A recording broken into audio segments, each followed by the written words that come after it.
Kahit bihisan mo pa ng mamahaling uniforme ang batang yan, amoy estero pa rin. Bulong ng principal habang tinatanggap ang batang si Inigo sa Elite Academy.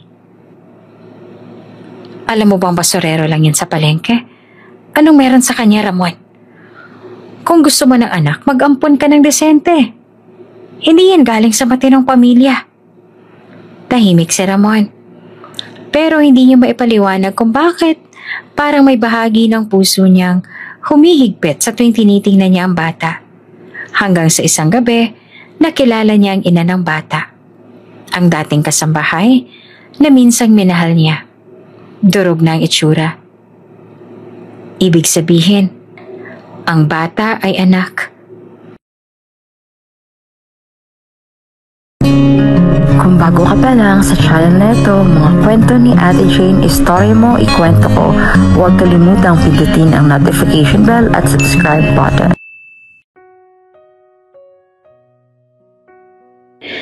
Sa isang mainit na hapon sa parking lot ng San Juan City Market, isang batang payat, marungis at walang sapin sa paang nakaupo sa tabi ng basurahan. Buong ingat itong sinusuri ang mga tira-tirang pagkain sa plastic na lalagyan. Tila sanay na sa ganoong uri ng hanap buhay. Sa kanyang likod nakasabit ang sirang backpack na halatang ilang taon ng gamit. Siya si Inigo. Isang batang pulubi na tila wala nang aasahang kinabukasan. Isang mamahaling itim na sasakyan ang pumarada malapit sa kanya. Bumaba ang isang lalaki suot ang mamahaling suit. Pulido ang gupit. At lumalabas ang otoridad sa bawat hakbang niya. Siya, si Ramon De Silvestre, isang batang CEO ng De Silvestre Holdings, kilala sa mundo ng real estate at hospitality industry. Ngunit sa kabila ng yaman at kapangyarihan, may lungkot sa mga mata ni Ramon na tila hindi kayang takpan ng kahit anong salapi. Nang mapansin niya ang batang pulube, napatigil siya sa paglalakad. Parang may humihila sa puso niya. Isang damdaming hindi niya maipaliwanag. May kakaiba sa bata. Hindi lang ito basta awa o simpatiya.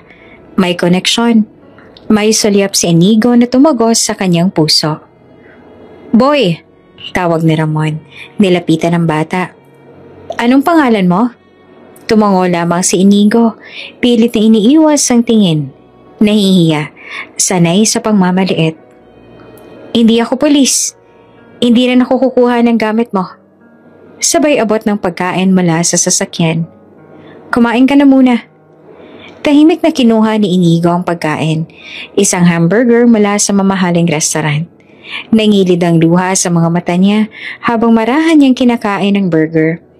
Para bang matagal nang hindi nakakain ng ganong kasarap. "Matagal ka na bang andito sa palengke?" tanong ni Ramon. Tumango si Inigo. "Simula po na magkasakit si Mama, hindi na po kami nakabayad sa bahay kaya po kami napalayas." Napakunot ang noon ni Ramon. "Nag-aaral ka ba?" Umiling si Inigo sa bayo ko. "Gusto ko po sana, pero wala kaming pambayad sa uniforme, sa libro o sa pamasahe." May malalim na kirot na dumaan sa dibdib ni Ramon. Hindi niya maintindihan. Hindi niya kilala ang batang ito. Pero parang may bahagi ng kanyang puso na gustong tumindig. Kumilos, magbigay ng tulong higit pa sa limos. "May tatay ka ba?" tanong ni Ramon. "Wala po, hindi ko po siya nakilala." Muling humigpit ang dibdib ni Ramon. Sa bawat salita ng bata, mas lalo niyang naramdaman ang koneksyon. Para bang bawat sagot ni Inigo ay isang paalala ng kung anong nawala, kung anong naiwan sa nakaraan. Hindi siya madalas maapektuhan ng mga ganitong tagpo. Sanay na siyang makakita ng kahirapan. Lumaki siyang shielded sa karalitaan. Ngunit sa bata sa harap niya, ibang klase ang dating. "May gusto ka bang bilhin bukod sa pagkain?" tanong ni Ramon. Pilit nilalabanan ng damdaming hindi niya maipaliwanag. "Notebook po at lapis," napalunok si Ramon. "Gusto mong mag-aral?" tanong niya, seryoso. "Opo, gusto ko pong maging engineer para hindi na po kami mamulot ang basura ni Mama." Dito ay tila may humuplo sa kaluluwa ni Ramon. Engineer, tulad ng pangarap niya noon bago siya napilitan sa pamumuno ng kumpanya ng kanilang pamilya. Isang bagay na nagdudugtong sa kanya at sa batang ito. Sa isip-isip niya, hindi ito ordinaryong pulubi. Hindi ito basta-bastang bata. Maya-maya narinig nila ang busina ng sasakyan. Tinawag na si Ramon ang assistant niya. "Boss, may meeting po tayo sa hotel. Kailangan niyo nang umalis." Ngunit hindi makakilos si Ramon. Napako siya sa kinatatayuan. Tumangulang siya bilang sagot, pero hindi pa rin umaalis. Kinuha niya ang wallet sa kanyang bulsa at iniabot ang ilang libong piso sa bata. "Eto, bilhin mo ang notebook at lapis. Pambili niyo na rin ang pagkain ng mama mo." Lamilog ang mata ni Inigo. "Sigurado po kayo? Hindi po kayo galit?" "Hindi. Balik ako bukas. Dito ka pa rin ba?" "Opo, dito lang po ako." Tumango si Ramon. "Sige, mag-iingat ka." Habang papasakay ng sasakyan, hindi maalis sa isip ni Ramon ang mukha ng bata. Tila may sumisigaw sa loob niya. Isang boses na hindi matahimik. Hindi niya alam kung awa lang iyon o mas may malalim pa. At sa loob ng sasakyan habang nililingon ng batang, muli niya nakita sa side mirror, naramdaman niya ang unti-unting pag-ikot ng mundo niya. Isang pag-ikot na magbabago sa takbo ng kanyang buhay. Hindi pa niya alam pero ang batang iyon ang nagsimula ng pagbabagong hindi niya kailanman inaasahan. Hindi matahimik si Ramon kinabukasan. Habang nagkakape sa opisina, tumatakbo pa rin ang kanyang isip. Ang batang nakita niya kahapon, marungis, payat, at tila uhaw sa kalinga. Imbes na pumasok sa unang meeting, tumawag siya sa kanyang driver at sinabing dumaan muli sa palengke bago tumuloy sa hotel site visit. Pagkarating sa San Juan Market, bumaba agad si Ramon sa kanto ng parking area. Nasa gilid pa rin ng karinderya ang batang nakita niya. Nakatambay sa kahon, naglalaro ng tansan at karton na tila laruan. Tila walang pakialam sa ingay ng paligid. Tahimik niyang inilapit ang dalang paper bag mula sa fast food. "Mainit pa to," sabi niya habang inilalapag ang pagkain sa harap ng bata. Nagangat ng ulo ang bata at bahagyang nagulat, pero agad ding tinanggap ang bag. Hindi pa rin nagsasalita. Pero napansin ni Ramon ang munting ngiti na gumuhit sa kanyang labi habang sinisilip ang laman. Isang burger, fries at maliit na juice. Umupo si Ramon sa tabi. Tila hindi alintana ang suot niyang mamahaling pantalon. May ilang dumaraan na nagtataka. May nagbubulungan pa. Pero hindi niya iniinda. Nakatingin lamang siya sa batang kumakain na para bang matagal nang hindi nakakain ng maayos. "Araw-araw ka ba dito?" tanong niya. Tumango lamang ang bata. "May pangalan ka ba?" tanong niyang muli. Ngunit walang sagot. Tumango lang muli ang bata. Ngunit imbes na ma-frustrate, ngumiti lamang si Ramon. May katahimikan sa pagitan nila na tila mas malalim pa sa anumang usapan. Sa mga sumunod na araw, hindi na siya nagtatanong ng pangalan. Ang importante sa kanya, makita lang niya ang bata, mabigyan ng pagkain at masiguro kahit papaano na ligtas ito. Araw-araw na siyang dumaraan, iba't ibang pagkain ng dala. Adobo, spaghetti, kanin at ulam mula sa hotel. Minsan simpleng pandesal at gatas. Kung wala siyang dalang pagkain, may dala siyang tinapay at bottled water. Sa bawat araw na lumilipas, mas lumalalim ang tahimik na lang koneksyon. Minsan, naaabutan niya ang bata habang pinupulot ang mga bote sa gilid ng basurahan. "Bakit hindi ka sa dati mong pwesto?" tanong ni Ramon. "Kailangan ko pong ibenta tong mga bote. Baka po may makuha akong barya." Mahina ang sagot ng bata. "Para saan?" "Pambili po ng gamot ni Mama." Napatigil si Ramon. Hindi niya pa man alam ang buong kwento ng bata, pero ramdam niya na may dinadala itong mabigat. Isang basani na hindi dapat hinihila ng batang kasing bata pa ng isang pastet. Tahimik niyang iniabot ang dala niyang tinapay at sabaw. "Upo ka muna, kumain ka muna," sabi niya. Hindi agad kumilos ang bata, pero kalaunay sumunod din. Pareho silang naupo sa harap ng karinderya habang pinapanood ang mga dumadaang tricycle. Minsang gabi, hindi pa rin matahimik si Ramon kahit tapos na ang araw. Wala siyang balita sa bata pero may kaba sa kanyang dibdib. Kinabukasan, maaga siyang nagtungo muli sa palengke. Wala ang bata. Inikot niya ang pwesto. Lumapit siya sa mga tindera. Nagtanong kung nakita nila ang batang laging nakaupo sa kahon. Lahat ay umiling.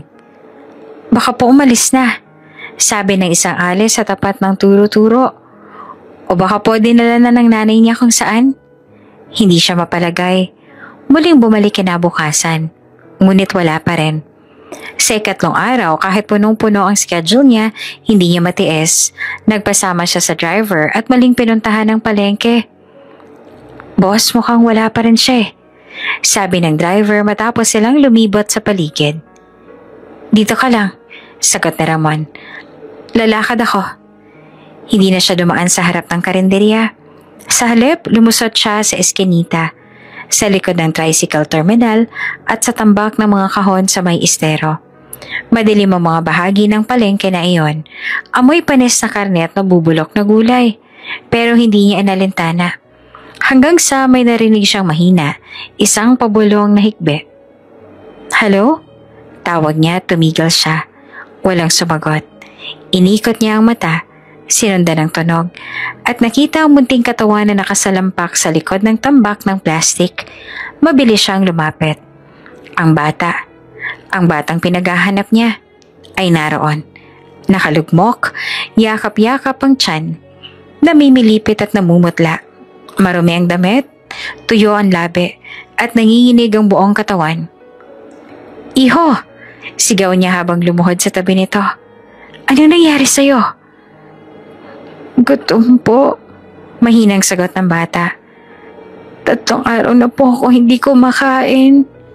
Nanginginig ang kamay ni Ramon habang inilalabas ang bottled water at energy bar mula sa kanyang bag. Pinainom niya ng kaunti ang bata, sabay pinunasan ng pawis sa noo gamit ang panyo. Dahan-dahan lang, bulong niya. Andito na ako, ayos na. Umiyak ang bata, pero walang lakas ang luha. Napansin ni Ramon ang pangangatog ng tuhod nito at ang lumalalim na paghinga. Agad siyang lumingon sa direksyon ng kotse, pero malayo na ito. Hinawakan niya ang maliit na kamay ng bata. Anong pangalan mo? Tahimik ang bata, umiiwas ang tingin. Tila nahihiyang sagutin. Ngunit makalipas ang ilang sandali, mahina itong nagsalita. Inigo po. Tumigil si Ramon. Parang may humampas sa dibdib niya. Inigo? Isang pangalang matagal niya nang hindi naririnig. Isang pangalang hindi lang basta pangalan, kundi alaala ng isang panahong nilimot niya. Panahong may minahal siya. Panahong may pangarap siyang mabuo. Tinitigan niya ang bata. Tila may bahid ng pagkalito sa kanyang mukha. Pero may bahagi ng puso niya na gustong sumigaw. Bakit parang may koneksyon? Tahimik pa rin si Inigo, nanginginig at nakasandal sa kanyang dibdib. At sa madilim na gilid ng palengke, sa pagitan ng tambak na basura, isang tanong ang unti-unting gumising kay Ramon. Bakit parang hindi lang ako naawa? Bakit parang may dugo akong dumadaloy sa batang ito? Hawak-hawak pa rin ni Ramon ang payat at nanghihinang katawan ni Inigo habang tinatahak na lang eskinita pabalik sa sasakyan.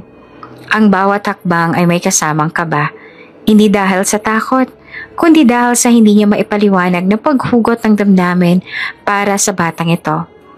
Lahat ng pulubi sa Maynila ay may kwento, pero iba si Inigo. May tinig sa dibdib ni Ramon na paulit-ulit na bumubulong. Hindi ito basta awa. Pagkarating sa sasakyan, agad siyang nagsalita sa driver. Sa pinakamalapit na klinik tayo. Bilisan mo. Opo, sir. Habang binabaybay nila ang daan, tahimik lamang si Inigo.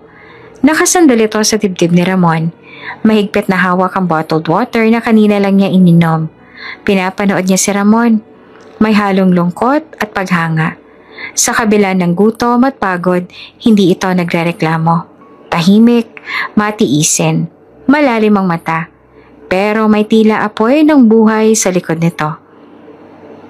Pagdating sa clinic, agad silang tinanggap. Hindi na naghintay si Ramon. Isang tawag lang sa receptionist at may doktor na agad na lumapit. Dok, pakisuri siya. Gutom na gutom. 3 araw na raw na walang kain. Utos ni Ramon. Agad na dinala si Inigo sa loob ng consultation room.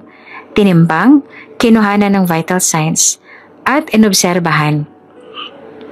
May kaunting lagnat, sabi ng doktor. Mababang timbang para sa edad, pero wala namang permanenteng pinsala. Kailangan lang po ng sapat na pagkain, vitamins at kaunting pahinga, sabi ng doktor. Pero kung may access siya sa mas maayos na tirahan at tuloy-tuloy na nutrisyon, bibilis ang pag-recover. Tumango si Ramon. Sa isip niya, kung tirahan lang ang kailangan, may sobra pa ako sa mga hindi ginagamit na kwarto sa penthouse. Pagkatapos ng check-up, pinakain muna niya si Inigo sa isang malapit na kainan. Inorderan niya ito ng mainit na sopas, kanin at pritong isda. Habang kumakain si Inigo, hindi ito halos tumigil. Parang lahat ng gutom sa nakalipas na araw ay ibinuho sa bawat subo. Pinapanood lang siya ni Ramon. Tahimik pero may bakas ng ngiti sa labi. Sa kabila ng lahat, may saya siyang nararamdaman. Hindi lang dahil nakakatulong siya, kundi dahil parang may bahagi siyang buo kapag kasama ang batang ito. Pagkatapos kumain, dinala niya si Inigo sa department store. Isang staff ang pinatawag niya para tulungan silang pumili ng mga damit. Sir, okay lang po ba kahit mga branded? Tanong ng staff. Basta komportable. Hindi importante kung branded. Ang mahalaga hindi siya giniginaw. Pinili nila ang mga t-shirt, pantalon, medyas at sapatos at underwear. Pinagpagawa rin ni Ramon ng ID lanyard si Inigo. Kahit wala pa itong ID, napatingin naman ng bata sa salamin at parang hindi makapaniwala sa suot. Totoo po ba ito? Tanong niya habang nakatingin sa sarili. Oo naman, para sa'yo to. Sagot ni Ramon. Bakit po kayo mabait sa akin? Seryosong tanong ni Inigo habang hawak ang plastic bag ng mga bagong gamit. Hindi agad nakasagot si Ramon. Tinitigan niya ang bata at sa wakas ay umiling. Hindi ko rin alam. Pero sa totoo lang, matagal ko na hindi nararamdaman yung ganitong pakiramdam. Mula sa department store, dinala niya si Inigo sa opisina ng registrar ng isang public elementary school. Kilala si Ramon sa community, kaya agad silang pinapasok. Kailan po siya pwedeng makapasok? Tanong ni Ramon. Nako sir, kung may record lang ng birth certificate, pwede pong ischedule next week. Kailangan lang po ng guardian na pwedeng pumirma. Sagot ng staff. Napatingin si Ramon kay Inigo. May dokumento ka ba? Umili ang bata. Nasa mama ko po. Tumango si Ramon. O sige, iaasikaso natin yan. Pagkalabas ng opisina, nag-abot siya ng sobre sa bata. O ito, para sa enrollment mo to at para sa gamot ng mama mo. Huwag mong ibibigay kahit kanino man, ha? Namilog ang mata ni Inigo. Ang dami po nito. Ikaw nang bahala dyan. Pero kung gusto mo, isama na kita sa amin. Napakunot ang noon ni Inigo. Saan po? May hotel akong pinapatakbo. Pwede ka doon pansamantala. Mainit ang kama. May pagkain at may banyo. Pwede kang maligo roon araw-araw. Tahimik ang bata. Kita sa mata ang pag-aalangan. Pero halata ring nauudyok ng pagod, gutom at lamig. Pagkatapos sa ilang sandali ay tumango ito. Opo. Pagdating nila sa Grand Sierra Hotel, agad na pinapasok ni Ramon si Inigo sa guest room malapit sa kanyang private suite. Pinaganda siya ng hot bath at pinakain ulit. Magsapit ng gabi, nakita ni Ramon si Inigo na nakatulog habang yakap-yakap ang bagong unan, marahan, maimbing at sa wakas ay payapa. Tinitigan siya ni Ramon mula sa pintuan. May tanong sa kanyang isip. Bakit tila may koneksyon ako sa batang ito na higit pa sa awa? Sa gabing yun, habang nakaupo sa gilid ng kama, tinanong niya ang sarili. Bakit parang hindi lang ako basta tumutulong, kundi may tinutupad akong kakulangan mula sa nakaraan? Hindi pa niya alam ang sagot, pero isang bagay ang sigurado. Hindi niya na kayang pabayaan si Inigo. Tahimik ang buong Grand Sierra Hotel ng gabing iyon. Naka-off ang halos lahat ng ilaw sa hallway, maliban sa mga accent lamp sa may corridor. Sa guest room, himbing nang natutulog si Inigo sa malinis na kama. Mahigpit na yakap ang bagong unan.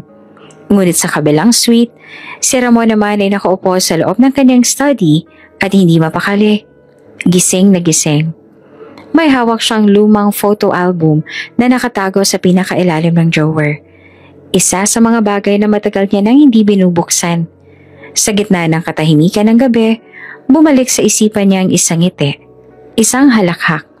Isang pares ng matang minsay, tila kayang basahin ang kanyang kaluluwa. Elena, mahinang sabit ni Ramon. Matagal niya nang hindi binabanggit ang pangalang iyon. Sa katunayan, matagal niya nang pinilit kalimutan ito. Pero mula nang makilala niya ang batang si Inigo, mula nang titigan niya ito, mararamdaman ng isang koneksyong hindi niya maipaliwanag. Unti-unting bumalik ang mga alaala ng nakaraan. Si Elena, ang kanilang kasambahay noon sa ancestral home nila sa Batangas. Tahimik, masipag, at may simpleng ganda na hindi agad napapansin. Pero habang tumatagal, mahirap nang hindi mapansin. Dalagang mahinhin, palangiti at may tinig na laging magalang. Opo, sige po, salamat po. Noong panahong yon, si Ramon na bagong graduate mula sa kolehiyo. Bago pa man siya pwesahang ipasok ng ina sa mundo ng negosyo, siya ay may sariling pangarap. Maging arkitekto, mamuhay ng tahimik, malayo sa ingay ng korporasyon. Doon sa panahong yon, ng kalayaan, doon siya unang tunay na umibig. Walang may alam, walang dapat makaalam, lihim ang lahat. Tuwing gabi, pagkatapos ng hapunan, nagtatagpo sila ni Elena sa lumang bodega sa likod ng bahay. Doon sila nagkukwentuhan. Minsan naghahain siya ng kape, minsan naman si Elena ang nagpapadala ng inumin mula sa kusina. Sa ilalim ng ilaw ng lampara, masaya na sila sa simpleng presensya ng isa't isa. Ngunit ang saya ay hindi nagtagal. Isang gabi habang magkaharap sila sa loob ng bodega, biglang bumukas ang pinto. Ramon! Sigaw ni Doña Amparo. Napatayo silang dalawa. Natapon ang tasa ng kape. Si Elena nanginginig. Si Ramon naninigas sa kinatatayuan. Sa pintuan nakatayo ang kanyang ina. Nakataas ang kilay. Nagliliyab ang mga mata sa galit. Ano ginagawa mo dito? At ikaw, Elena, lumayas ka. Ngayon din. Ma'am, hindi. Pilit na ipanapaliwanag ni Ramon pero pinutol siya ni Doña Amparo. Wala kang karapatang makipagrelasyon sa isang katulong. Sa bahay ko, sa ilalim ng bubong ko. Nagsalubong ang kilay ni Ramon pero natabunan ng takot ang kanyang damdamin. Ang tanong sa isip niya, paano kung itiwalag siya? Paano kung mawalan siya ng mana? Hindi siya nagsalita. Si Elena ang lumapit sa kanya. Mga matang mapupungay at nangingilid ang luha. Ako na lang po ang aalis. Bulong nito. Ayoko maging dahilan ng gulo. Kinabukasan wala na si Elena. Umalis ito ng walang paalam. Walang iniwang sulat. Walang mensahe. Naisip niyang hanapin ito pero pinigilan siya ng ina. Tinakot siya. Binalaan. Kapag ipinagpatuloy mo yung kalokohan mo, ipapamana ko na lahat kay Franco. Tandaan mo yan. Sa murang edad, hindi kinaya ni Ramon ang bigat ng sitwasyon. Sa unang pagkakataon sa buhay niya, pinili niyang manahimik. Kahit ang ibig sabihin noon ay talikuran ng babaeng kanyang minahal. Lumipas ang mga taon, nalibing sa trabaho, nalibing sa obligasyon, nalibing sa takot. Pero ngayong gabi, habang pinagmamasan niya ang larawan ni Elena sa lumang album, doon sa likod ng summer outing photo, bitbit ang tray habang nakangiti, isang bagay ang nabuhay muli. Hindi lamang ito guilt, Hindi lamang ito alaala. Ito ay tanong. Bakit bumalik sa alaala niya si Elena matapos niyang makilala si Inigo? Bakit sa dinami-rami ng batang natutulungan niya sa CSR projects ng kumpanya, ngayon lang siya naapektuhan ng ganito? Bakit parang may boses na tumatawag mula sa nakaraan? Tumayo si Ramon, lumapit sa bintana, tanaw niya ang mga ilaw ng Maynila. Ang mga gusaling siya mismo ang nagtayo. Ang hotel chain na kanyang pinatatag.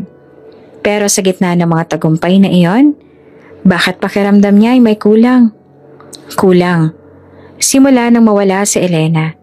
At ngayon, may isang batang biglang lumitaw sa kanyang mundo. Isang batang misteryoso. Isang batang hindi niya kilala. Pero tila pamilyar ang puso. Tila may katanungang gustong masagot. Nasaan si Elena? Buhay pa ba siya? Anong nangyari matapos siyang umalis? Naglakad siya pabalik sa kwarto ni Inigo. Dahan-dahan niyang binuksan ang pinto. Nandoon pa rin ang bata. Mahimbing, payapa. Tinitigan niya ito. Sa madilim na silid, ang liwanag mula sa hallway ang siya nagpapakita ng mga maliit na detalye sa mukha ng bata. Ang ilong, ang hugis ng labi, at ang pagkakahimbing. Bakit tila hindi siya ibang tao? Tahimik na isinara ni Ramon ang pinto. Bumalik siya sa kanyang silid, pero hindi na siya bumalik sa kama. Sa halip, huminga siya ng malalim, tumingin sa langit sa labas ng bintana at bumulong. Kung may kasagutan sa puso ko, ikaw lang makakapagbigay, Elena. At sa isip niya, nabuong muli ang misyon. Hanapin ang babae mula sa kanyang nakaraan. At ang katotohanang matagal niya nang tinakbuhan. Maaga nagising si Ramon kinabukasan, hindi dahil sa alarm ng kanyang telepono, kundi dahil sa panaginip na parang totoo. Isang imahe ng kanyang yumaong ama na nakatayo sa bakuran ng lumang bahay sa Batangas. May hawak na laruan at may nakatayong bata sa harap nito. Nakatalikod ang bata. Hindi niya makita ang mukha pero malinaw ang pangalan na tinawag ng matanda. Inigo. Napabalikwas siya ng bangon, pawisan at humihingal. Isang saglit siyang tahimik sa kama, sinusuri ang panaginip. Tila ba ito'y hudyat, paalala o babala? Hindi niya alam, pero iisa lang ang sigurado niya. Ang pangalang iyon ay matagal ng bahagi ng puso niya. Matapos maghilamos at magbihis, tinungo niya ang guest room kung saan pansamantalang nanunuluyan si Inigo. Nakabukas ang kortina at ang sinag ng araw ay dumadampi sa mukha ng bata na ngayoy gising na. Nakaupo sa kama at naglalaro ng papel na eroplano. Magandang umaga, bati ni Ramon. Magandang umaga rin po, sagot na bata, ngumiti. May gumuhit na init sa dibdib ni Ramon. Hindi niya maintindihan kung bakit. Pero sa bawat saglit na kasama niya ang batang ito, mas lalo siyang nadudurog at nabubuo sa parehong panahon. Lumapit siya at umupo sa tabi nito. Kamusta ang tulog mo? Ang lambot po ng kama, parang ulap. Sabay tawa ng bata. Sana po lahat ng gabi ganito. Gagawa natin ang paraan. Maikling sagot naman ni Ramon, bago bumuntong hininga. Iho, matagal na tayo nagkikita. Pwede ko bang malaman ang buong pangalan mo? Tumigil sa paglalaro si Inigo. Napatingin sa kanya at sa unang pagpakataon, parang may pag-aalinlangan sa mga mata ng bata. Ngunit maya-maya, tumango ito. Ang pangalan ko po, Inigo. Mahinang sagot. Parang napako ang mundo ni Ramon. Inigo?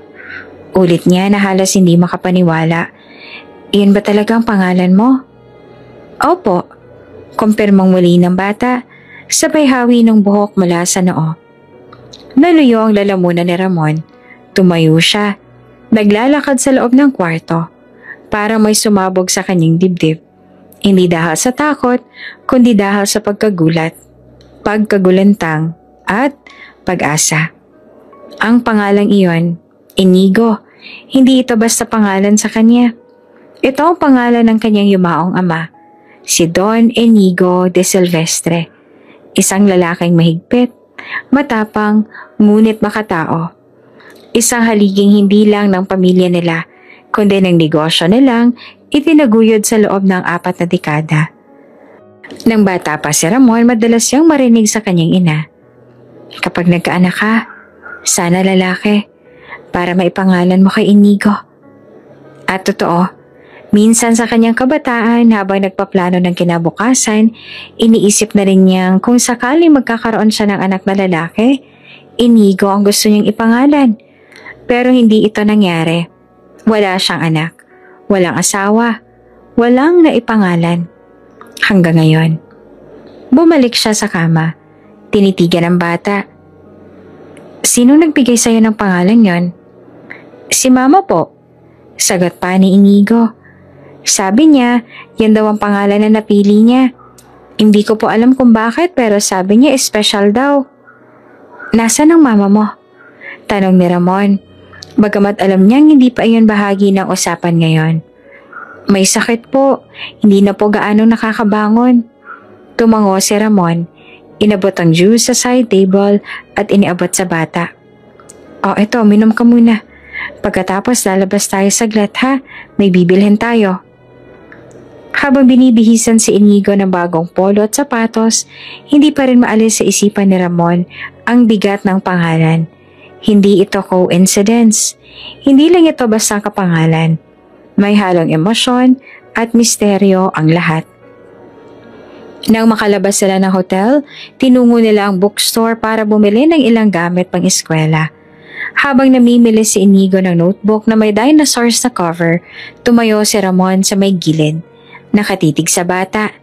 Pinitigan niya ang buhok nito, ang pagkakapayat, ang kilos at unti-unting parang mga bahagi ng mukha ng isang taong kilala niya ang nabubuo.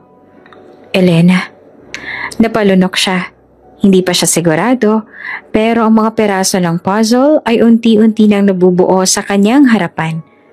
Pagbalik niya sa hotel habang natutulog muli si Inigo sa sofa ng lounge, bumalik si Ramon sa kanyang opisina.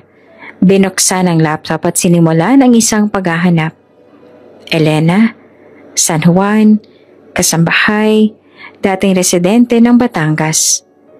Isa-isa niyang pinuntahan ng mga record ng barangay, social worker reports at archives ng staff registry ng dating ancestral house. Hindi niya alam kung saan magsisimula. Pero ngayon, isa lang ang malinaw sa kanya. Kailangang malaman kung bakit Inigo ang naging pangalan ng bata. At higit sa lahat, kailangang makita niya si Elena. Hindi na siya makakampante hanggang hindi niya nalalaman ang totoo. Muli siyang tumayo. Binuksan ang pinto ng lounge at tinanaw ang natutulog na si Inigo. At sa kanyang isip, muling bumalik ang tanong, bakit ganitong kalalim ang koneksyon ko sa batang to? At bakit tila may bahagi ng puso niyang nagsisigaw? Anak ko ba siya? Magaan ang pakiramdam ni Ramon habang pinapanood si Inigo na masaya nagsusulat sa bagong notebook sa loob ng hotel lounge. Nakasuot ito ng malinis na t-shirt, maong shorts at bagong tsinelas. Mga bagay na normal lang para sa marami. Pero kay Inigo, tila kayamanang hindi niya kailanman inakala. Ngunit sa kabila ng aliwalas na iyon, may bumabagabag kay Ramon. Hindi niya pwedeng basta nalang itago ang bata sa loob ng hotel. May mga tanong, may mga mata, at higit sa lahat, may ina si Inigo na naghihintay sa kanya. Dahan-dahan siyang lumapit sa bata. Inigo, pupunta tayo sa inyo ngayon. Ihahatid kita. Napatingin si Inigo, kita sa mukha ang lungkot. Kailangan ko na pong umalis. Mahalaga na makita ka ng nanay mo. Nag-aalala siguro siya. Malumanay na paliwanag ni Ramon. Tumango naman ang bata. Tahimik nitong isinara ang notebook at isinuot ang maliit na backpack na binili nila kahapon. Habang nasa biyahe sila pabalik sa palengke, hindi mapakali si Ramon. Marami siyang tanong sa kanyang isipan. Anong klaseng bahay meron si Inigo? Nasaan ang ina nito? At higit sa lahat, anong koneksyon talaga meron sila? Pumasok ang sasakyan sa eskinita sa gilid ng palengke. May maliit na barong-barong na gawa sa pinagtagpi-tagping yero at kahoy. Doon itinuro ni Inigo na siya nakatira. "Dito po kami," sabi ng bata. Bumaba si Ramon at sinamahan si Inigo hanggang sa pintuan. Pinagbuksan sila ng isang matandang babae. Kapitbahay ayon kay Inigo. "Nasa loob po si Mama, mahina po siya." Tahimik na pumasok si Inigo. Iniwan si Ramon sa may labas. Ilang minuto pa lang ang lumipas ay bumalik ang bata. Tila may mabigat sa puso. "Sir Ramon," anito. "Salamat po sa lahat. Hindi ko po alam kung paano ako magpapasalamat pero ayos na po ako rito. Okay na po si Mama. Ako na lang pong bahala." Hindi agad nakasagot si Ramon. Parang may biglang dumagan sa kanyang dibdib. Ayaw pa niyang humiwalay. Parang hindi pa siya handa. Pero alam niyang kailangang ibalik si Inigo sa tahanan nito. Sige," sagot niya. "Babalik ako dito bukas, ha?" "Opo," maikling sagot naman ng bata. Pilit ang ngiti. Tumalikod si Ramon at dahan-dahang naglakad pabalik sa sasakyan. Pagpasok niya, hindi niya maiwasang lumingon muli sa barong-barong. Nakita niya si Inigo sa pintuan. Kumakaway-kaway siya pabalik. Pagbalik sa hotel, tahimik si Ramon. Kahit surrounded siya ng mga tauhan at tumatawag na investors, wala sa kahit saan ang atensyon niya. Si Inigo lamang ang laman ng kanyang isip. Kinabukasan, maaga siyang bumalik sa palengke. Ngunit laking gulat niya na lang nang hindi niya makita si Inigo sa harap ng barong-barong. Sarado ang pinto, walang tao sa paligid. Lumapit siya sa matandang tendera sa kanto. "Yung batang si Inigo, nakita niyo po ba?" tanong niya. Kanina lang po naglalakad mag-isa papunta sa may tapat ng terminal. May daladalang plastik na parang basura." Nagmadali siyang sumakay muli sa sasakyan at pinuntahan ng tinurong lugar. At doon sa ilalim ng araw at usok ng kalsada, nakita niya si Inigo. Bitbit ang isang supot ng plastik, pawisan at naglalakad na parang walang direksyon. Mabilis siyang bumaba. "Inigo!" tawag niya. Napatigil ang bata. Paglingon nito, lumaki ang mga mata at sabay takbo papalapit. "Sir Ramon!" Lumuhod si Ramon sa gitna ng daan at niyakap ang bata. "Bakit ka umalis sa bahay niyo? Hinahanap kita." "Hinimatay po ulit si Mama. Wala pong pera. Naghahanap po ako ng bote at lata pero wala pong natira sa basurahan." Natahimik si Ramon. Tiningnan niya ang hawak ng bata. Walang laman ng plastik. Baka sa mukha ni Inigo ang pagod, ang kaba, ang desperasyon. Hinawakan niya ang balikat nito. "Simula ngayon hindi ka na maghahanap ng bote, ha? Ako nang bahala. Pero si Mama, kasama na rin siya. Hindi ko kayo pababayaan." Bumalik sila sa barong-barong. Pagdating doon, nadatna nila si Elena bagaman mahina, ay nagising na mula sa pagkakahiga. Hindi pa ito maayos kausap. Kaya pinasya ni Ramon na bigyan muna ng panahon ang ina at anak. Pero ngayong muli niya nakita si Inigo na naghihirap, na halos mawala ng lakas dahil sa gutom at responsibilidad, buo na ang loob ni Ramon. Hindi niya na ito iiwan. Habang tinatapik niya ang likod ng bata, muling pumasok sa isip niya ang mga tanong. Hindi pa tapos ang kwento. Sa katunayan, ngayon pa lang ito nagsisimula. Kinabukasan, hindi na muling pinabayaan ni Ramon si Inigo. Isinama niya ito sa opisina. Pinakain ng agahan sa hotel cafe at sinabihang wala na itong dapat alalahanin. Ngunit sa likod ng kanyang mga ngiti at alaga, alam niyang may mas malalim pa siyang kailangan tuklasin. Ang kalagayan ng ina ng bata.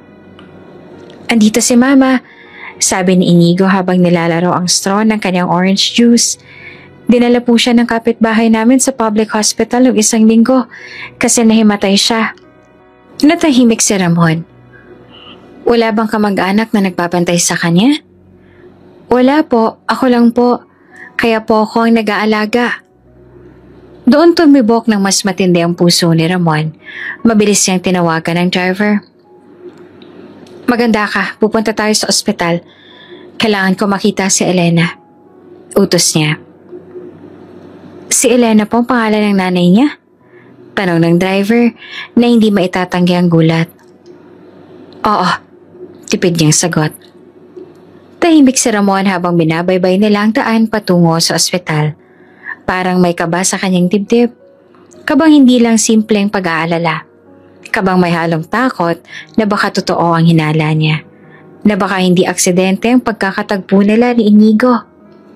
Pagdating sa ospital, agad silang tinuro ng receptionist sa charity ward sa ikalawang palapag. Doon sa isang sulok ng silid, may nakahigang babae. Nakakabit sa dextrose at may benda sa tiyan. Lumapit si Inigo, hawak-hawak ang kamay ni Ramon. Mama, hindi kumilos ang babae. Mahina ang kanyang paghinga at bakas ang panghihina sa kanyang mukha. Parang binagsakan ng langit at lupa si Ramon nang matitigan niyang maigi ang babae. Tila huminto ang lahat. Hindi na kailangang marinig pa ang pangalan. Kilala niya ang mukha, ang hugis ng ilong, ang mabibilog na mata. Bagamat pikit, hindi niya makakalimutan ang tinig na minsang bumihag sa kanya. Elena, mahina niyang sambit. Oo, hindi siya nagkamali. Ang babaeng nasa harap niya ngayon, na nasa piling ng matandang karamdaman at kahirapan, ay ang parehong Elena na minsan niyang minahal at minsang iniwan. Nanlamig ang kanyang katawan. Nanikip ang dibdib niya. Operado po siya sa tiyan. Paliwanag ng isang nurse na lumapit. May inoperahang cyst. Mabutit na dala agad. Pero kailangan pa niya ng tuloy-tuloy na gamutan. Wala po siyang bantay. Dagdag ng nurse. Minsan lang din dumadalaw tong batang to pero mas madalas mag-isa siya. Hindi makapagsalita si Ramon. Gusto niyang umiyak. Gusto niyang lumuhod sa tabi ng kama at humingi ng tawad. Pero hindi pa ngayon. Hindi pa ito ang oras. Ang mahalaga, buhay si Elena. Buhay ang babaeng akala niya ay nawala na ng tuluyan. Tumingin siya kay Inigo. Hindi mo sinabi agad na si Elena palang mama mo. Hindi ko po alam na kilala niya siya, Sir Ramon. Inosenteng sagot ng bata. Hindi rin po siya masyadong nagsasalita tungkol sa nakaraan. Lumapit si Ramon sa gilid ng kama. Umupo siya sa bangkong bakal at dahan-dahang hinawakan ng kamay ni Elena. Pasensya ka na, bulong niya. Pasensya na kung ngayon lang ako dumating. Habang nakaupo roon, bumalik sa kanyang alaala ang lahat. Ang mga gabing magkasama sila sa ilalim ng buwan sa Batangas. Ang mga ngiting palihim. Ang biglaan nilang paghihiwalay. At ang panahong pinili niyang manahimik. Maya-maya lumapit ang nurse. Kailangan po nating bumili ng gamot sa labas. Hindi po available ang iba rito sa hospital pharmacy.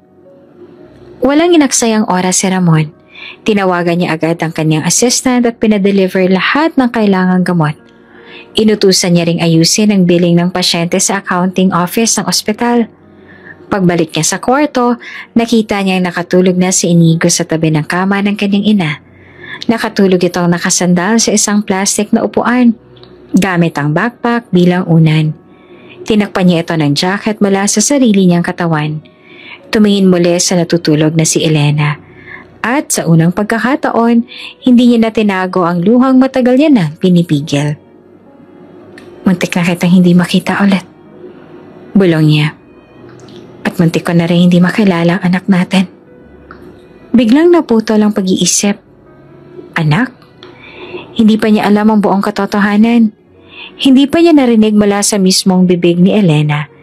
Ngunit sa bawat pag-uusap nila ni Inigo, sa bawat pagkakahawig, at sa bawat damdaming hindi niya maipaliwanag, parang unti-unti nang lumilinaw ang lahat.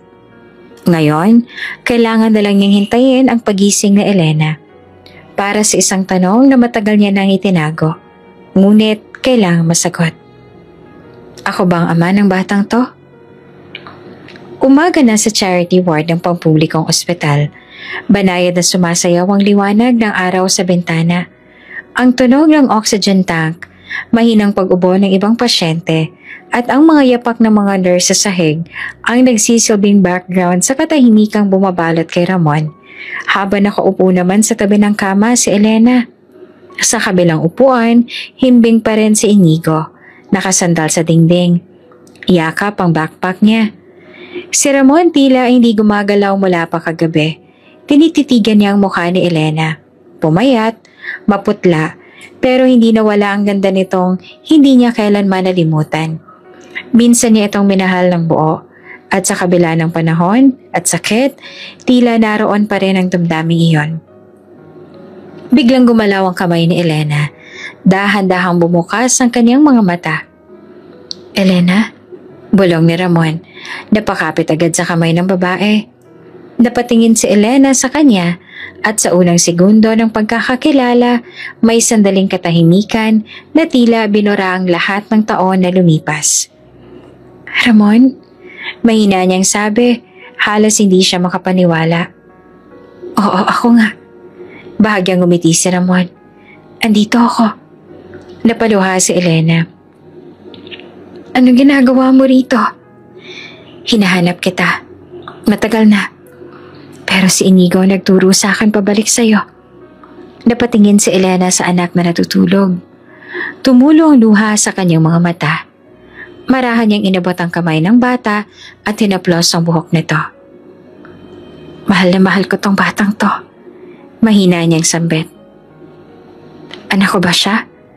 Diretsong tanong ni Ramon. Walang paligoy-ligoy, walang takas. Tumahimik si Elena. Parang tinamaan ng kidlat ang kanyang buong katawan. Nanatili siyang nakatingin sa anak habang ang kanyang dibdib ay humihingal sa bigat ng emosyon. Sabihin mo sa akin, dagdag pa ni Ramon. Walang galit, walang panunumbat. Gusto ko lang marinig mula sa'yo. Humigpit ang hawak ni Elena sa kumot. Napapikit siya. Huminga ng malalim, tsaka tumingin kay Ramon. Oo, sagot niya. Namumuo ang luha sa mga mata. Oo, Ramon. Anak mo si Inigo. Hindi agad nakakilos si Ramon. Parang huminto ang oras.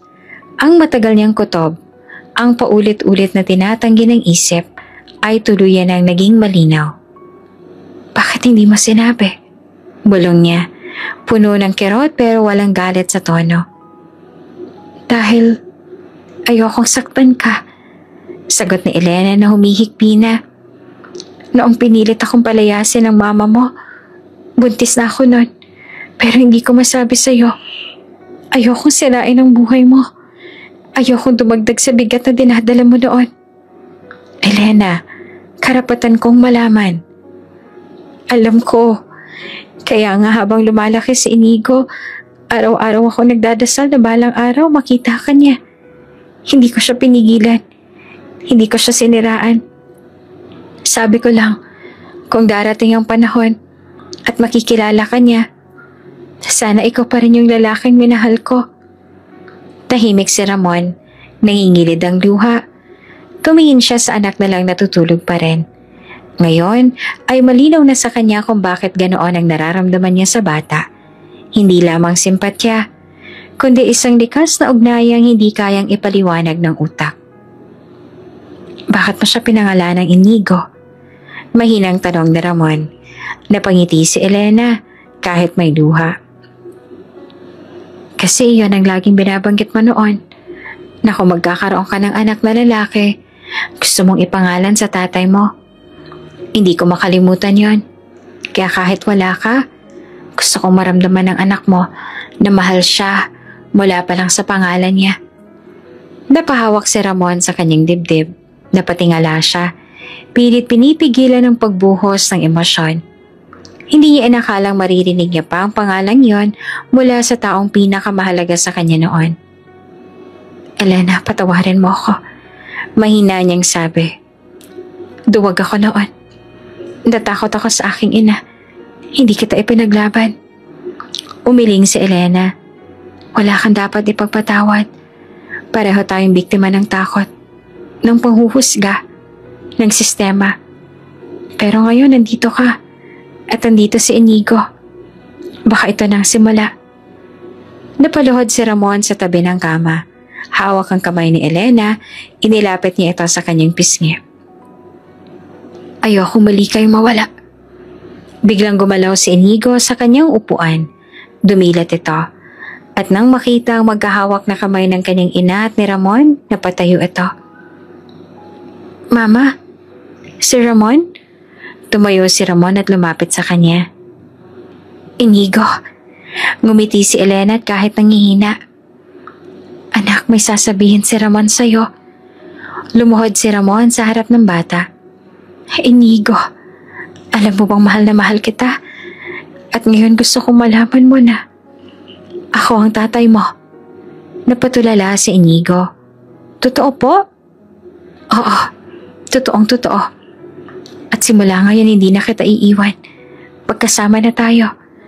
Ikaw, ang mama mo, at ako. Unti-unting namuo ang luha sa mata ni Inigo bago ito tumakbo at yumakap kay Ramon. Isang yakap na mahigpit, puro init at puno ng pagmamahal na naipon sa maraming taon. At sa ospital na iyon, sa simpleng charity ward, nabuo ang isang pamilyang matagal na pinaghati ng kahapon. Hindi pa tapos ang laban, pero sa unang pagkakataon, alam na lang sabay na silang lalaban. 3 araw matapos ang pag-amin ni Elena sa ospital, tila unti-unti nang bumabalik ang kulay sa pisngi niya. Salamat sa mga gamot, private nurse at tulong medikal na personal na inaasikaso ni Ramon. Ang buong charity ward ay tila na puno ng bagong sigla tuwing darating si Ramon para dumalaw. Dalang prutas, bagong kumot, at minsan mga laruan para kay Inigo. Hindi na palihim ang paggalingan niya ngayon. Hindi na rin siya nagdadalawang isip. Buo na ang loob niya. Makakalabas na po si Elena bukas, sabi ng doktor kay Ramon habang nagro-ronda. Pero kailangan pa rin ng pahinga. At sana mas maayos na kapaligiran kaysa rito. Tumango si Ramon. Ako nang bahala. At sa araw ng paglabas ni Elena sa ospital, hindi tricycle ang sinakyan nila, kundi ang black SUV ni Ramon. May kasunod pang van na may kasamang nurse at mga gamit. Sa harap ng ospital nakatayo ang ilang pasyente, bantay na hindi makapaniwalang may VIP send-off si Elena at Inigo. Sa loob ng sasakyan, tahimik lamang si Elena habang nakasulyap sa labas ang bintana. Hindi niya masabi kung nananaginip lang siya o talagang ito ba ang katotohanan. Habang si Inigo naman ay masiglang nagsasalita sa likod. Ma, nakita mo po ba yung kwarto ko sa hotel? May sariling aircon. Napangiti si Elena, pero napatingin kay Ramon na tahimik lamang habang nagmamaneho. Ramon, mahinang sampit niya. Sigurado ka ba sa ginagawa mo? Napalingon si Ramon sandali bago muling tumuon sa daan. Elena, matagal ko nang pinagsisisihan ng pag-iwan ko sa'yo. Ngayon na nandito na kayo, hindi ko nahahayaang mawala pa ulit. Pero ang mama mo, ang kumpanya, ang pangalan ng pamilya mo, lahat ng yan kaya kong ayusin. Pero ang pagkatao ko, hindi ko kayang buuin kung wala kayo. Napaluha si Elena. Hindi dahil sa kahinaan, kundi dahil sa bigat ng damdamin, pagmamahal, pag-aalala, at matagal na hinubog ng panahon. Pagsapit nila sa isang pribadong village, bumungad ang isang eleganteng White House sa may modernong disenyo at malawak na hardin. Iyon ay isa sa mga personal na bahay ni Ramon. Hindi ginagamit, pero laging maayos. Tahimik ang paligid, malayo sa gulo ng syudad. Pagbaba ni Elena mula sa sasakyan, halos hindi siya makagalaw. Dito kami titira? Tanong niya. Dito kayo magsisimula, sagot ni Ramon. Kung ayaw mong tawaging tahanan agad, pwede namang kanlungan. Pero sa puso ko, ito ang tahanan na para sa inyong dalawa. Pumasok sila sa loob. Malinis ang bawat sulok. May personal maid na nakaabang at may nakaset up ng silid para kay Elena. May hospital bed, Side table ng gamot, TV at malalambot na unan. Habang si Inigo ay tuwang-tuwa, tumatakbo sa hallway, hawak ang bagong bola. "Papa Ramon! May sariling banyo po ko!" Sigaw niya mula sa loob ng kwarto. Napatingin si Elena kay Ramon. "Tinanong mo na ba siya kung gusto ka rin niyang maging ama?" "Hindi ko kailangang tanungin. Ramdam ko. At kung hihingin niya, ibibigay ko ang apelido ko." Tumango si Elena. "Hindi ko alam kung anong ginawa ko para karapat-dapat sa ganito. Akala ko hanggang dulo kami na lang nainiga sa ilalim ng trapal. Pero andito ako ngayon." Lumapit si Ramon at dahan-dahang hinawakan ng kanyang kamay. "Elena, ako ang may pagkukulang. Ikaw ang may tapang. Ikaw ang nagpalaki sa anak natin. Ngayon, ako naman." Pumasok sa loob si Inigo at yumakap sa kanilang dalawa.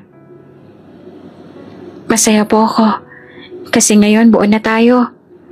Hindi nakapagsalita si Elena. Yumuko siya at niyakap ang anak. Si Ramon ay napapikit, pinipigilan ng luha. Sa unang pagkakataon sa maraming taon, may tahimik na katahimikan sa puso niya.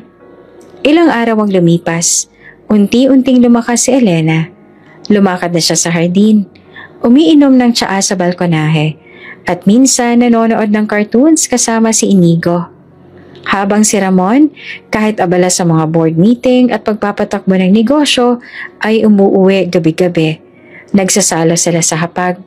Nagkakwentuhan at sa bawat gabi, mas lalong napapatibay ang pamilyang minsang nawasak. Pero ngayon, binubuong muli. Ngunit sa gitna ng bagong simula, may tanong pa rin bumabalot sa isip ni Ramon. Hanggang kailan niya maitatago ito kay Doña Amparo? Tahimik ang hapagkainan sa bahay ni Ramon isang gabi habang sabay-sabay silang kumakain ni Elena at Inigo. Masigla si Inigo. Masarap ang kwento at tila unti-unti nang nasasanay si Elena sa ganitong uri ng katahimikan at karangyaan. Pero si Ramon, bagamat ngumingiti, may ilang mabigat na iniisip. Si Mama. Simula nang dalhin niya sina Elena at Inigo sa kanyang tahanan, hindi pa niya nasasabi ang totoo kay Doña Amparo. Walang mensahe, walang liham, at tiyak na walang pasabi. Hindi dahil sa hiya o takot, kundi dahil alam niyang magiging mabigat ang pagtanggap. Dahil para kay Doña Amparo, ang lahat ay may kaakibat na pangalan, reputasyon at dangal. At si Elena, ang babaeng minsang pinalayas niya, ay hindi kailanman bahagi ng mundong iyon. Hindi na muling bumisita si Doña Amparo nitong mga linggo, pero alam ni Ramon na hindi siya natutulog nang hindi alam ang kilos ng anak. At tama nga siya. Sa parehong linggo, habang nagpapamassage si Doña Amparo sa veranda ng ancestral mansion, kausap niya ang isang matandang lalaki na may dalang brown envelope. "Sigurado ka bang tama ang pinuntahan mo?" tanong ni Doña Amparo, habang nakataas ang kilay at tinitiklop ang baso ng reading glasses. "Opo, senyora," sagot ng private investigator. "Lahat po ay dokumentado. Nakatira po ngayon si Ginoong Ramon de Silvestre sa isang private villa sa San Rafael. Kasama niyang isang babae at isang bata." "Iyong babae?" tanong ni Doña Amparo. "Anong pangalan?" "Elena po. Siya rin po ang kasambahay na pinatalsik ninyo noon, mahigit isang dekada nang nakakaraan." Napatingin si Doña Amparo sa kalangitan. Napakuyom ang palad. "At ang bata?" "Ang pangalan po ng bata, Inigo." Natigil ang paghinga ni Doña Amparo. Tila nadigas ang kanyang katawan sa pagbigkas ng pangalang iyon. "Inigo?" bulong niya. "Bakit yan ang pangalan?" "Wala pong legal records na nagpapakita kung sino ang ama. Pero ayon sa mga nakapanayam ko, halos hindi na maitago ang pagkakahawig ng bata sa inyong anak." Tahimik si Doña Amparo. Ngunit sa loob-loob niya, isang matandang galit ang muling nabuhay. Galit hindi lamang kay Elena, kundi sa ideyang matagal niya nang sinupil. Ang posibilidad na may bunga ang relasyong pilit niyang pinutol noon. Pagbalik sa kanyang silid, hindi siya agad nakatulog. Hinaplos niya ang larawang naka-frame sa gilid ng kama. Larawan nila ng kanyang yumaong asawa at ng batang si Ramon. Hindi ako pumayag noon, bulong niya. Pero mukhang bumalik siya para hamunin ako. Samantala sa San Rafael, walang kamalay-malay si Ramon sa mga nangyayaring ito. Sa araw-araw nilang pagsasama, mas lalo niyang naramdaman ang ginhawa ng isang buo at simpleng pamilya. Habang si Elena ay masigla nang nakakalakad-lakad sa garden, si Inigo ay nagsisimula na sa homeschooling na sinimulan niya mismo kasama ang hired tutor. Si Ramon ay mas lalong nanahimik, pero sa likod ng katahimikang iyon, alam niyang hindi ito magtatagal. Isang hapon, habang pinapainom niya ng vitamin si Elena sa balkonahe, napansin niya ang isang sasakyang pumarada sa di kalayuan. Itim na sedan, tinted ang salamin. Mukhang hindi yan galing sa staff bulong niya. Lumapit ang driver. May inabot na liham sa guard tsaka umalis. Pagkabasa niya ng sulat, nanlamig ang kanyang mga kamay. Ramon, alam ko na. Mag-usap tayo. Mama. Napatingin si Ramon sa langit. Hindi siya nagulat, pero ang bilis ng pagkakatuklas ng kanyang ina sa kanilang tinatago ay nakakapanlumo. Ang lihim na ipinaglalaban niyang ingatan, nalantad ng hindi niya inaasahan. Pagbalik niya sa sala, hindi niya muna sinabi kay Elena. Pinagmasdan lang niya ang kanyang pamilya. Si Inigo ay abalang nagdo-drawing sa isang sketchpad habang si Elena ay nag-aayos ng halaman sa paso. At sa kanyang isipan, may bumalik na eksenang matagal niya nang nilimot. Ang sigaw ng kanyang ina habang pinapalaya si Elena. Ang luha ng babaeng nagpapaalam at ang kanyang katahimikan bilang isang duwag na anak. Hindi na siya ang dating Ramon. Pero alam niyang si Doña Amparo ay nananatiling Doña Amparo. Tumayo siya at lumapit sa bintana. Pinanood ang papalubog na araw. Hindi na ito maaaring itago. Darating siya at kailangang handa kami. Mainit ang araw sa San Rafael. Ngunit mas mainit ang tensyong bumabalot sa loob ng bahay ni Ramon nang dumating ang hindi inaasahang bisita. Si Doña Amparo de Silvestre. 3 sasakyang itim ang sabay-sabay na pumarada sa harap ng gate. Ang bawat pagbukas ng pinto ay sinundan ng tunog ng matitigas na hakbang. Tila anunsyo ng isang paparating na digmaan. Nakasuot ng pearl white na barong dress si Doña Amparo. May pearl earrings at sunglasses na hindi inaalis kahit nasa loob ng bahay. Bumungad si Ramon sa hagdanan. Hawak ang tasa ng kape, ngunit agad na nawala ang kanyang katahimikan nang marinig ang boses ng kanyang ina. Ramon! Singhal ng Donya. Bakit hindi mo sinasagot ang mga tawag ko? At ano itong nabalitaan ko? Na nakatira ka na raw dito kasama. Huminto siya at luminga sa paligid. Basurang babae at ang bata? Napakagat-labi si Ramon. Sa gilid ng pinto lumabas si Elena. Hawak-hawak ang isang tray ng juice para sana kay Inigo na naglalaro sa likod. Tumigil ang mundo. Nagtagpo ang mata nila Elena at Amparo. Ilang taon nang lumipas, pero ang sakit ng huling paghaharap ay sariwa pa rin. Ang araw na pinalaya siya, pinahiya, at ipinadama na wala siyang karapatang mahalin si Ramon. Ay, ikaw pala. Matalim na bati ng Donya. Ikaw pa rin ang hampas lupang kasambahay noon. Aba, bumalik ka nga naman sa eksena. At mukhang mas matatag ka pa kaysa sa langaw. Tahimik si Elena. Nanginginig ang kamay. Dahan-dahan niyang inilapag ang tray sa mesa upang hindi mabitawan. Ma, hindi itong lugar para dito. Sabat ni Ramon. Agad lumapit upang salubungin ng ina. Maayos ang lahat. Si Elena ay ano? Putol ni Doña Amparo. Tumigil sa kanya. Asawa mo? Ka-live-in? Ina ng batang pinangalanan mo pa ng Inigo? Ang pangalan ng tatay mo? Napatingin si Elena kay Ramon. Ngayon niya lang nalaman na Iyon palang dahilan ng pagkagulantang ni Ramon nang marinig ang pangalan ng anak nila. Hindi na nagpatumpik-tumpik pa si Amparo. Inilabas niya ang isang envelope mula sa kanyang handbag at inilapag ito sa mesa. 5 milyong piso. Anya. Enough para makalayo ka. Makapagsimula ulit. Bili ng bahay, maliit na negosyo. Pangarap mong tahimik na buhay. Basta layuan mo ang anak ko. Ma! Sigaw ni Ramon. Ano ba to? Hindi na tayo ganon. Pero hindi siya pinansin ni Donya. Elena, aminin na natin. Hindi ka para sa mundo namin. Hindi kita pinalayas noon para balikan mo kami ng apo ko. Kung gusto mong itaguyod ang anak mo, pwede kitang tulungan. Basta wala na sa larawan si Ramon. Lumuha si Elena, pero hindi siya nagsalita. Tumingin lamang siya sa anak niyang si Inigo na ngayon ay nakasilip na sa may pintuan. Hindi alam kung lalapit ba o magtatago. Dahan-dahan siyang tumayo, lumapit sa envelope at tiningnan ito. Ngunit sa halip na kunin, itinulak niya ito pabalik kay Doña Amparo. Hindi ko kailanman ibebentang karapatan kong mahalin ang ama ng anak ko. Mariing wika ni Elena. Kung hindi mo ako kayang tanggapin bilang tao, huwag mo akong subukang bayaran na parang basura.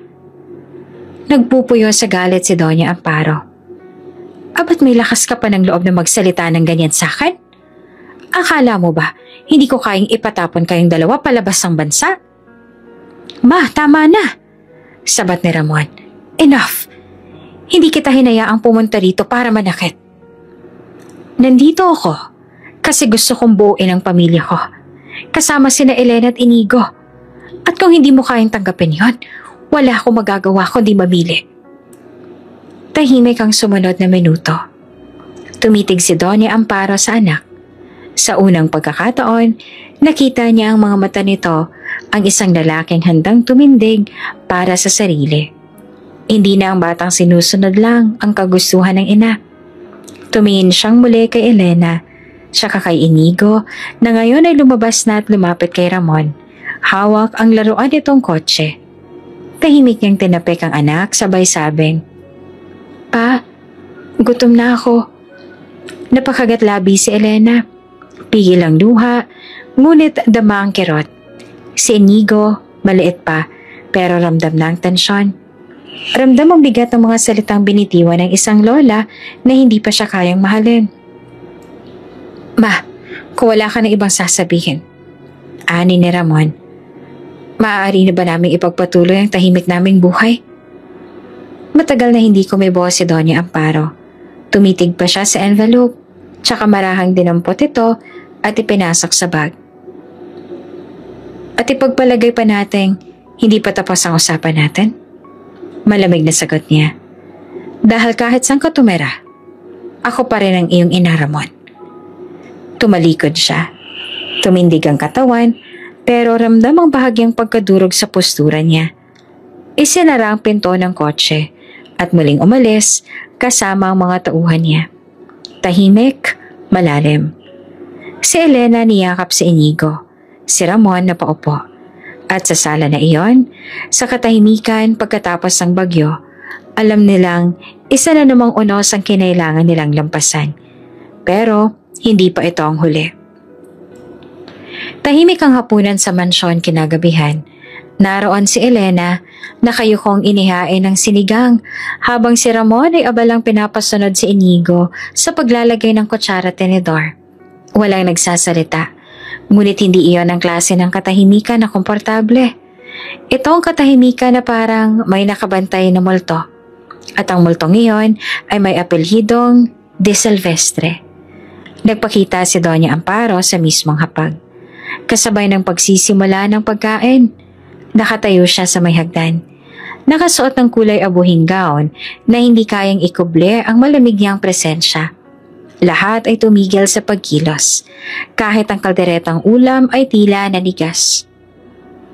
Wala ba kayong balak akong anyayahan? Malamig yang tanong. Tumayo si Ramon. Ma, gusto ko sanang bigyan ka ng panahon. Panahon para tanggapin? Na ang kasambahay ay ina ng aking apo? Sagot ng Donya. O panahon para pag-isipan kung saan kayo palalayasin? Hindi nakasagot si Ramon. Tahimik na lumapit si Elena. Bit-bit ang isang tasa ng sabaw. Ma'am, gusto niyo po ba ng mainit na sabaw? Mahinahong alok niya. Tiningnan siya ni Doña Amparo mula ulo hanggang paa. Ang hindi ko kailangan ay paawa effect mula sa isang taong pinilit bumalik sa mundong hindi siya kabilang. Biglang pumangon si Inigo mula sa kinauupuan at tumakbo palapit kay Doña Amparo. Huwag mo sabihin ng masama si Mama. Ang lahat ay nagulat.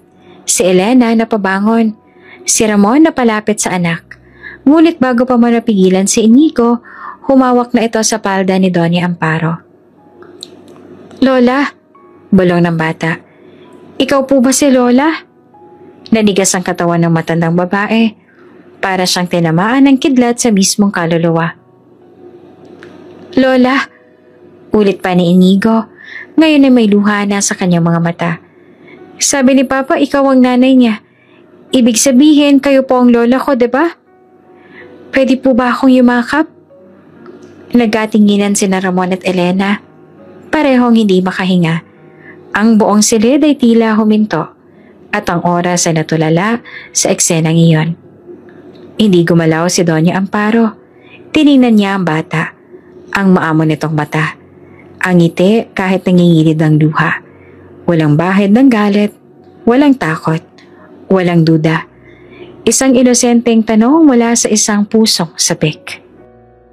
Dahan-dahang ibinaba ni Inigo ang ulo niya sa bewang ng matanda at marahang yumakap. Para kay Doña Amparo, iyon ang yakap na hindi niya inaasahan. Isang yakap na kay tagal niyang tinanggi, pinigilan at itinulak palayo. Ngunit ngayon ay tumatagos sa yelo ng kanyang puso. Hindi niya alam kung anong puwersang bumalot sa kanya, pero unti-unti niyang inilagay ang mga kamay sa balikat ng bata. Sa huling segundo, marahan niyang niyakap ito pabalik.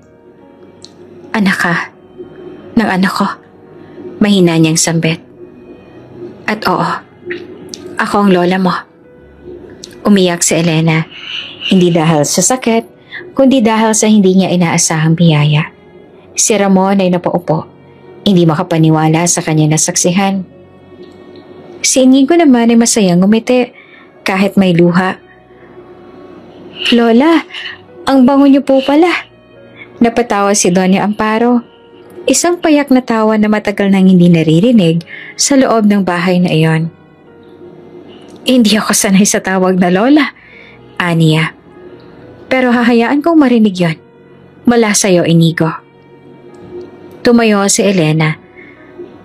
Maraming salamat po, Ma'am Doña Amparo. Lola na lang. Sabat ni Inigo. Tahimik na bumuntong hininga si Doña Amparo.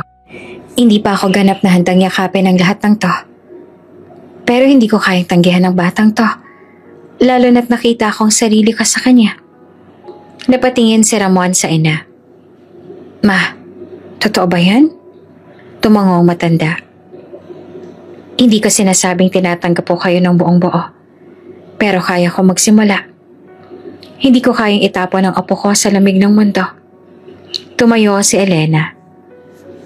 Kung kaya po ninyong subukang mahalin si Inigo, sapat na po sa amin yon. Tumango si Ramon. Sabay hawak sa kamay ni Elena. Ang pamilya ko ay hindi perpekto, Ma. Pero hindi na ako papayag na maulit ang nakaraan. This time, kasama kayo kung gugustuhin ninyo. Lumapit si Doña Amparo sa kanila. Tumitig kay Elena. Hindi ko pa kayang tawagin kang pamilya. Pero hindi rin kita pipigilan na mahalin ang anak ko. Tinanggap ni Elena iyon. Hindi siya humiling ng perpektong yakap mula sa isang tulad ni Doña Amparo.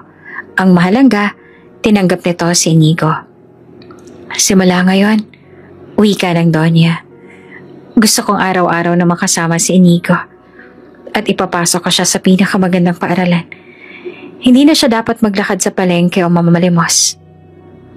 Naku, Lola! Sigaw ni Inigo. Gusto ko pong mag-aral.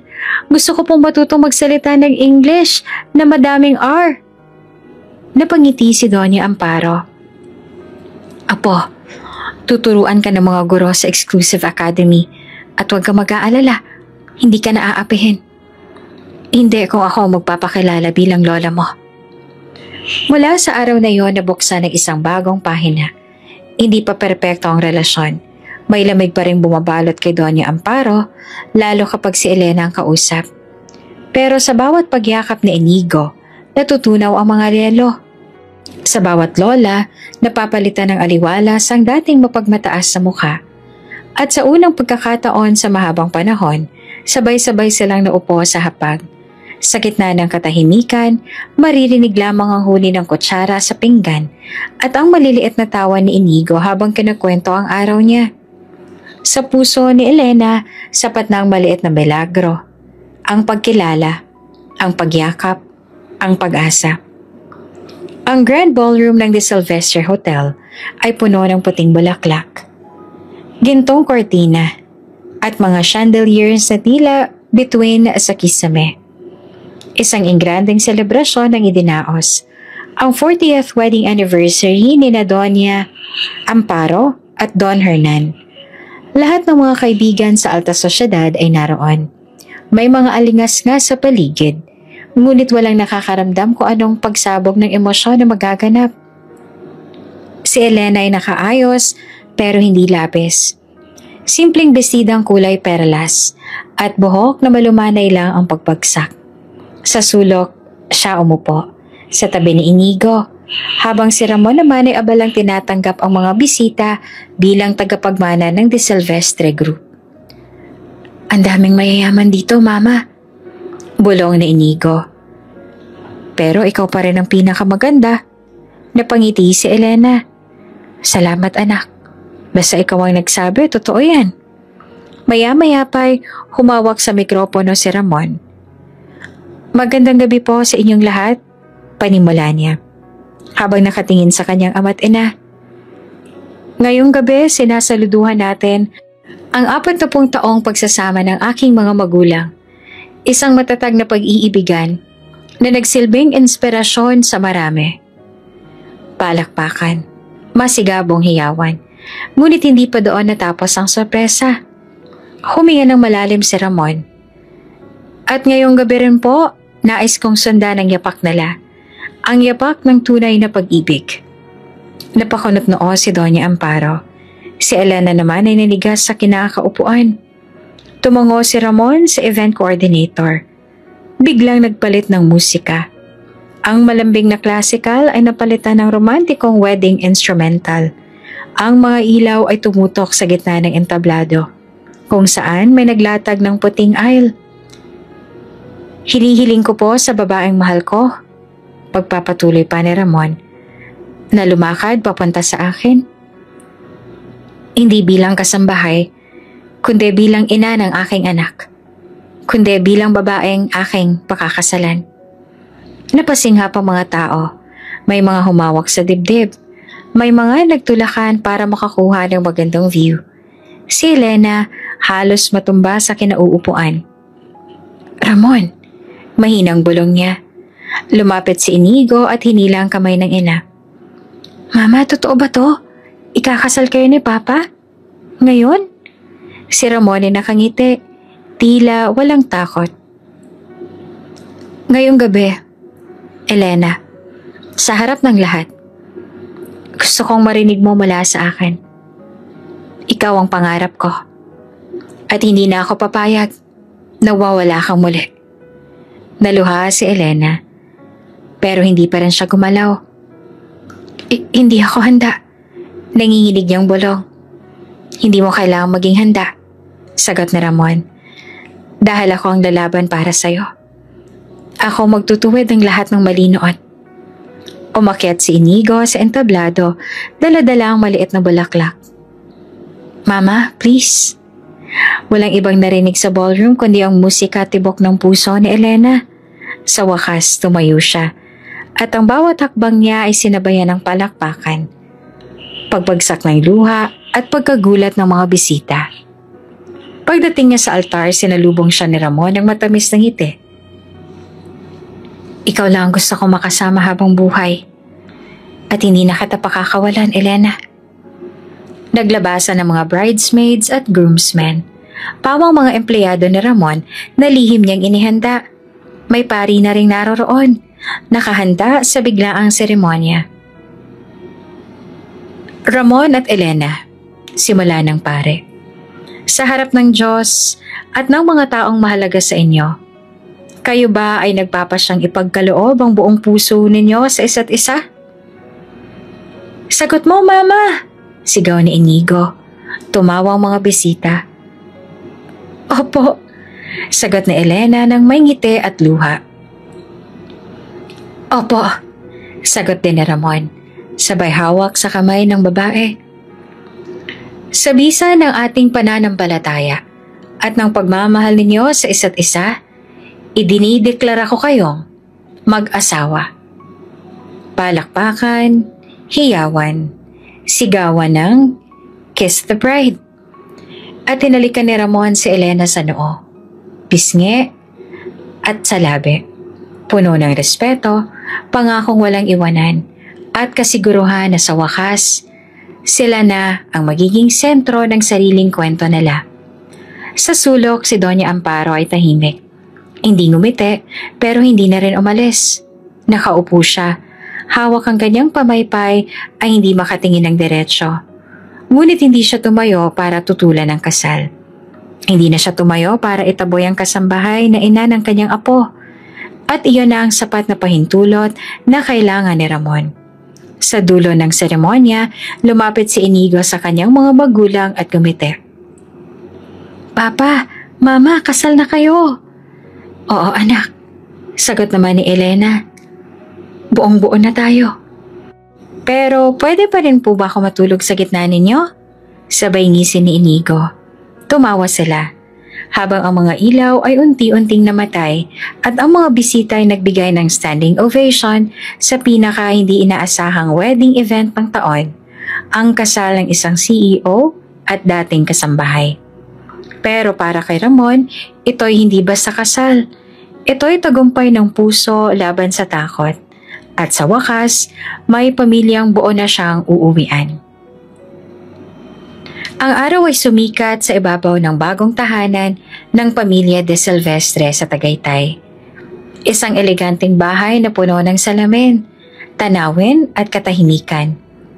Mula sa terrace, tanaw na Elena ang mga ulap na parang bulak na nililipad ng hangin. Sa kanyang mga bisig, isang bagong sanggol ang payapang natutulog. Isang babaeng sanggol na pinangalanan nilang Esperanza. Parang panaginip. Bulong niya habang hinihibas ang malambot na pisngi ng anak. Lumapit si Ramon. May dalang tray ng almusal. Para sa reyna ng tahanan, sabay halik sa noo ng asawa. Mukha ka ng barista. Biro ni Elena. At ikaw ay mukhang Diyosa. Ganting ngiti naman ni Ramon. Sa loob ng bahay, tumatakbo si Inigo na may suot na superhero cape. Mama, Papa, si Esperanza ba pwede na maging sidekick ko? Sigaw niya. Naku anak, baka masapawan mo pa siya. Natatawang sagot ni Ramon. Hindi po, siyang magiging baby genius. Tuturuan ko pa siyang magbasa kahit baby pa lang siya. Sa gitna ng tawanan at halakhakan, unti-unting nabubuo ang pangarap ni Ramon. Isang buo at masayang pamilya. Wala ng mga takot, duda at lihim. O yan ang akala niya. Lumipas ang ilang buwan at ang dating pagkailang ni Doña Amparo ay napalitan ng katahimikan.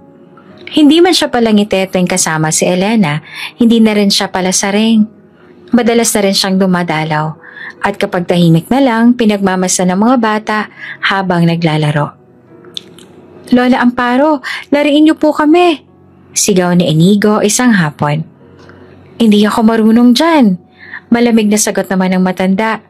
Okay lang po, ako po magtuturo.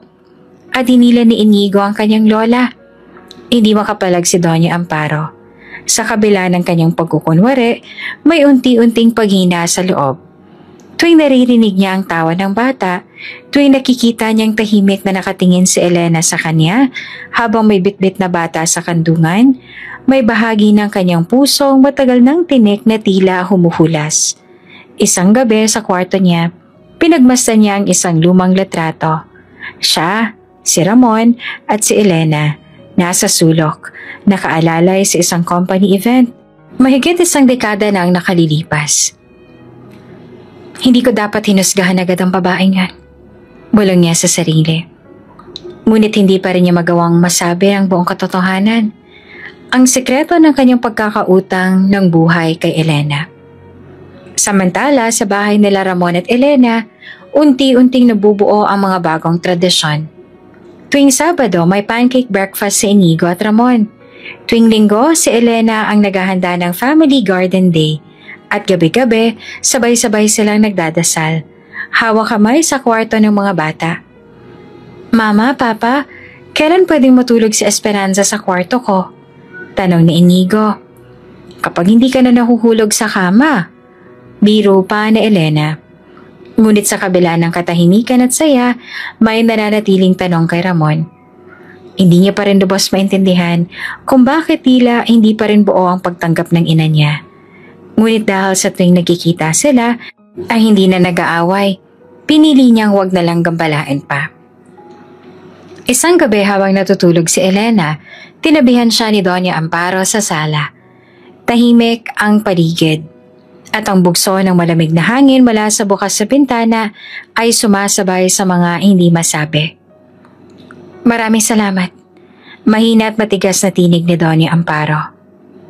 Napatingin si Elena. Para saan po?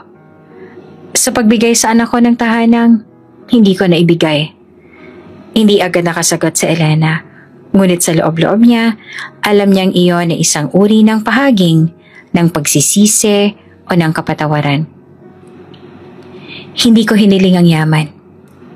Bulong ni Elena. Ang gusto ko lang ay ang anak ko ay maging masaya. Baka oras na. Sagot naman ng matanda. Na ako naman ang magsimulang tumanggap.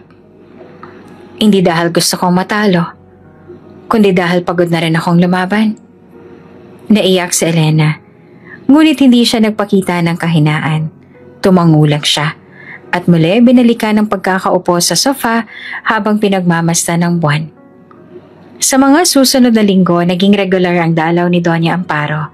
Nagtatanong na rin siya tungkol sa pangangailangan ni Elena. Pinag-aral niya si Inigo ng piano, bumili ng mga libro para sa sanggol, at minsan naririnig niya rin na tinatawag si Elena ng iha. At si Ramon ay punong-puno ng puso ng pasasalamat. Akala niya ay wala nang masihigit pa sa biyayang ito. Sa kanyang isipan, ito na ang perpektong bagong simula.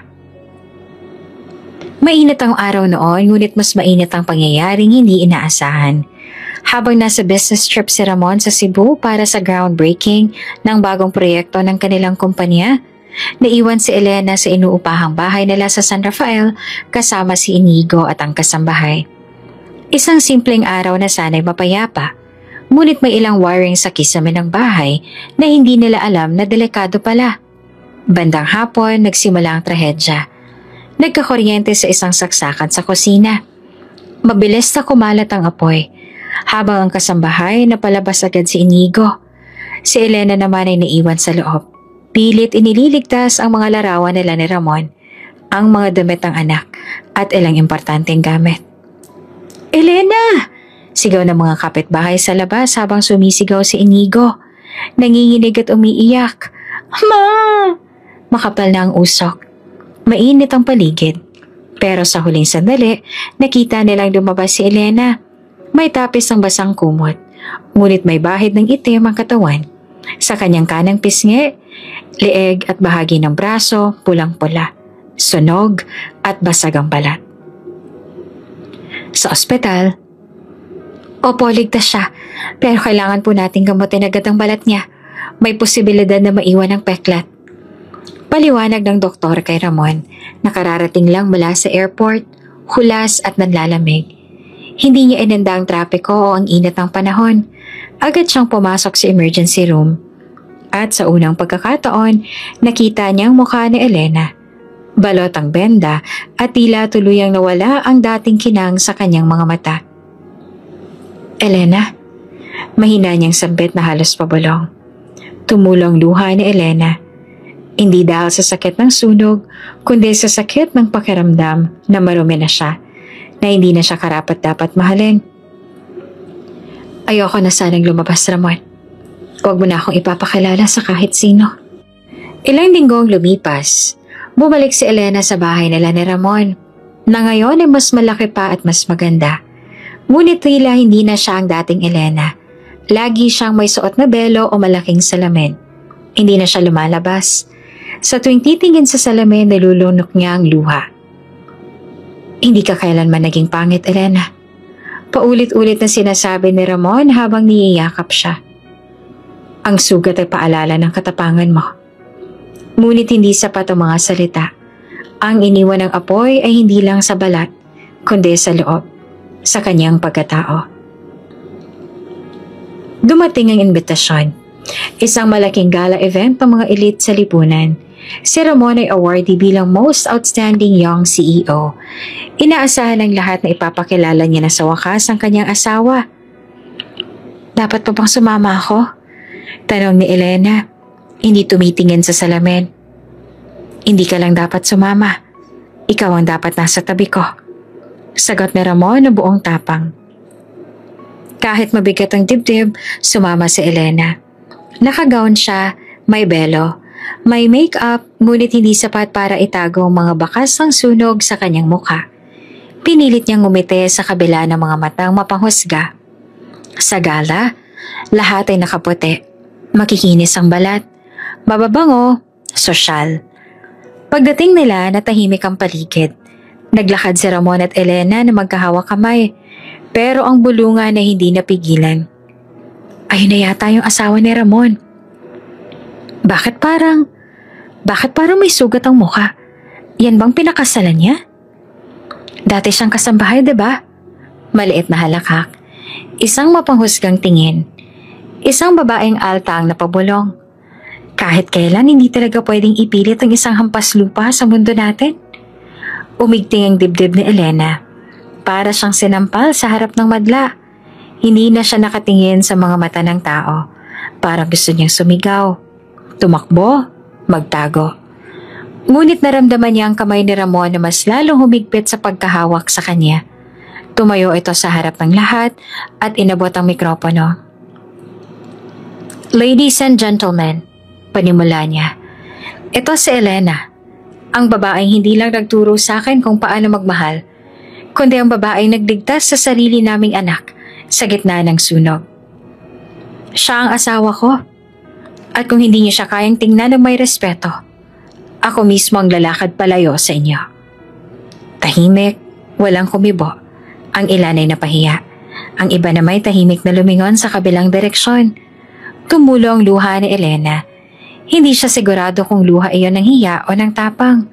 Basta ang alam niya sa gabing yon, kahit tinutuligsa siya ng mundo, may isang taong buong buo pa rin pinipili siya.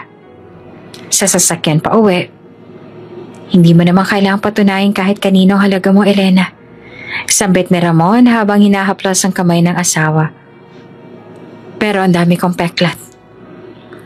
Ang tunay na kagandahan, hindi nasusukat ng kutis, hindi ng make-up, hindi ng gowns. Ang tapang mo, iyon ang mas mahalaga sa lahat. Tahimik lamang si Elena, ngunit sa unang pagkakataon, bahagyang humarap siya sa salamin. Tinanggal ang belo at tiningnan ng sarili. Hindi pa rin niya kayang ngumiti, pero may liwanag na sa kanyang mga mata. Mainit pa ang usok sa puso ni Doña Amparo matapos ang gabing kahihiyan sa charity gala. Hindi niya matanggap na si Elena, isang babaeng may paso sa mukha, simpleng pananamit at walang angking yaman, ay ang pinakilalang asawa ni Ramon. Sa paningin ng alta sosyedad, ito ay isang kahihiyan. Isang dungis sa apelyido ng kanilang pamilya. Kinabukasan, pumaradang itim ni SUV ni Doña Amparo sa tapat ng bahay ni Ramon. Walang abiso, walang pag-aatubili. Mabilis ang kanyang yabag sa loob. Tila isang bagyong walang babala. Elena! Singhal ng matandang Donya pagkapasok sa sala. Hindi mo ba alam kung anong kahihiyan ang idunulot mo kagabi? Nagulat si Elena at nakaupo sa sofa. Suot ang bandage sa bahagi ng pisngi. Umangat ang kanyang tingin. Ngunit hindi sumagot. Lumapit si Inigo, hinawakan ng kamay ng ina. Lola, tama na po. Pakiusap ng bata. Hindi ikaw ang kausap ko. Mariin na tugon ng Donya. At ikaw? Muling harap kay Elena. Ikaw ang dahilan kung bakit napagtawanan kami. Nasunugan ka na nga, hindi mo pa rin iniisip ang itsura mo sa harap ng madla. Isang kasambahay lang na pinilit ang sarili sa anak ko. Biglang bumukas ang pinto. Si Ramon, bagong dating mula sa opisina, ay nanigasa sa nasaksihan. Mama, tigilan niyo na po si Elena. Sobra na po. Hindi pa sapat yan, sagot ni Doña Amparo. Bumalik na lang siya kung saan siya nararapat. Tahimik si Elena. Tila may gustong sabihin pero pinipigilan ng sarili. Hanggang sa mapansin ni Ramon ang maliit na kahon sa mesa. Kahon na dati pa niyang hinahanap. Binuksan ito ni Elena. Tsaka iniabot ang isang sulat at medical record kay Doña Amparo. Ano to? Tanong ng Doña. Basahin niyo po, sagot ni Elena. Pagkabuklat ng papel, nanlaki ang mga mata ni Doña Amparo. Donor file? Balong niya. Tinitigan ang pangala. Elena D. Ramirez, donor, segment of intestine. Napaupo ang Donya. Nawala ang kulay sa kanyang mukha. Ikaw ang donor ko? Hindi. Imposibleng ikaw yun. Tumango si Elena. Ako po yung kasambahay niyo noon. Ako si Lenlen. Ako yung nag-donate ng bituka niyo nung sinabing wala na kayong pag-asa kung walang match. Ako po yung nagsabing kahit anong kailangan ibibigay ko po para lang mabuhay kayo. Nagbalik kay Doña Amparo ang alaala. Isang batang dalaga. Pawisan, nanginginig sa takot, pero matatag sa loob ng ospital. Pumirma ng waiver para iligtas ang buhay niya. Nagsinungaling ka sa ospital? Anas ng Doña. Hindi mo sinabi kung sino ka. Akala ko volunteer ka lang. Hindi po ako nagsinungaling. Hindi ko lang sinabi ang buong katotohanan. Dahil alam kong kahit anong gawin ko, para sa inyo, isa lang akong hampas lupang kasambahay.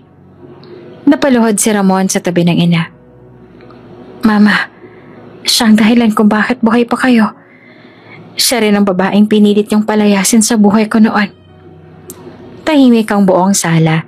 Si Inigo'y nakadnatiling nakatayo sa likod ng ina. Tila tagapagtanggol kahit sa kanyang murang edad. Umiyak si Doña Amparo.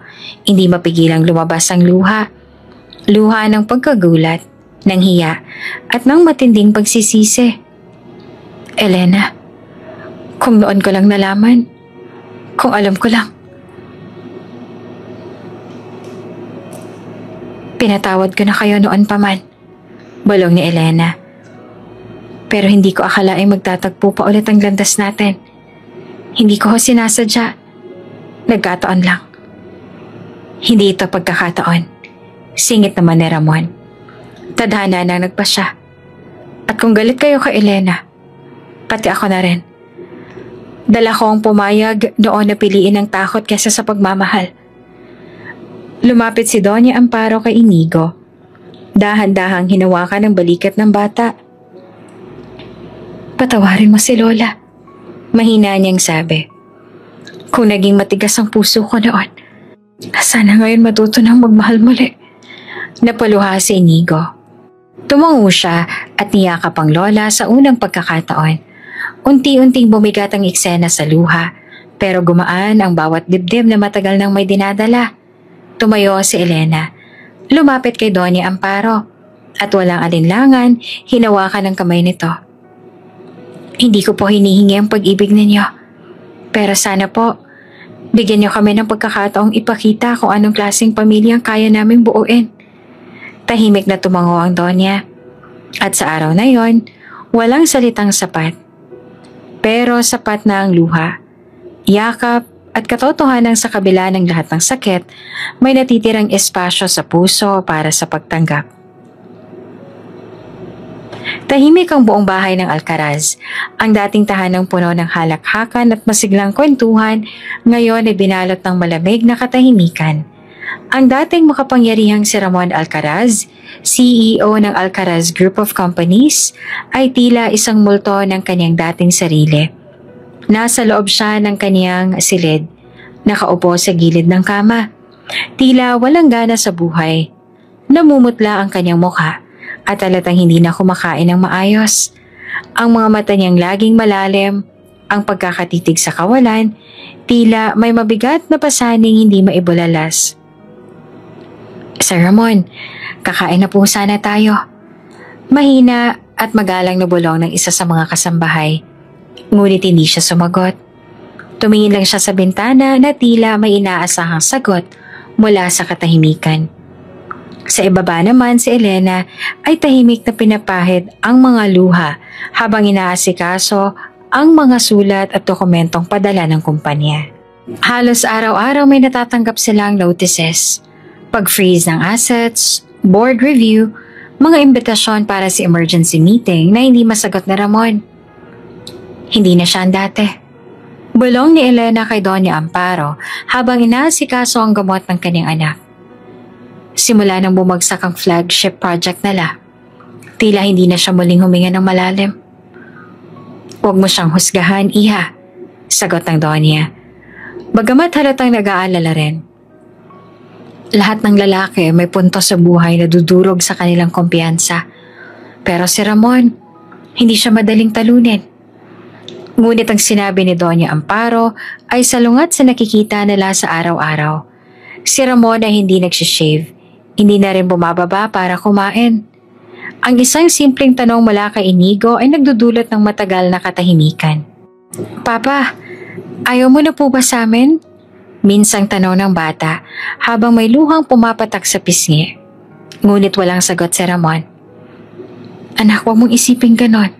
Sabat naman ni Elena. Niyakap ang bata. Mahal tayo ng papa mo. Pero nasasaktan lang siya ngayon, nalilito siya. Lumipas ang mga araw at dumating ang pinakamasakit na balita. Ang Alcaraz Group of Companies ay opisyal nang tinanggal sa bidding ng isang multi-billion government contract. Isa ito sa mga inaasahan ni Ramon upang makabawi. Ngunit dahil sa sunod-sunod na delay, late na investment at mga internal issues, tuluyan silang nalugi.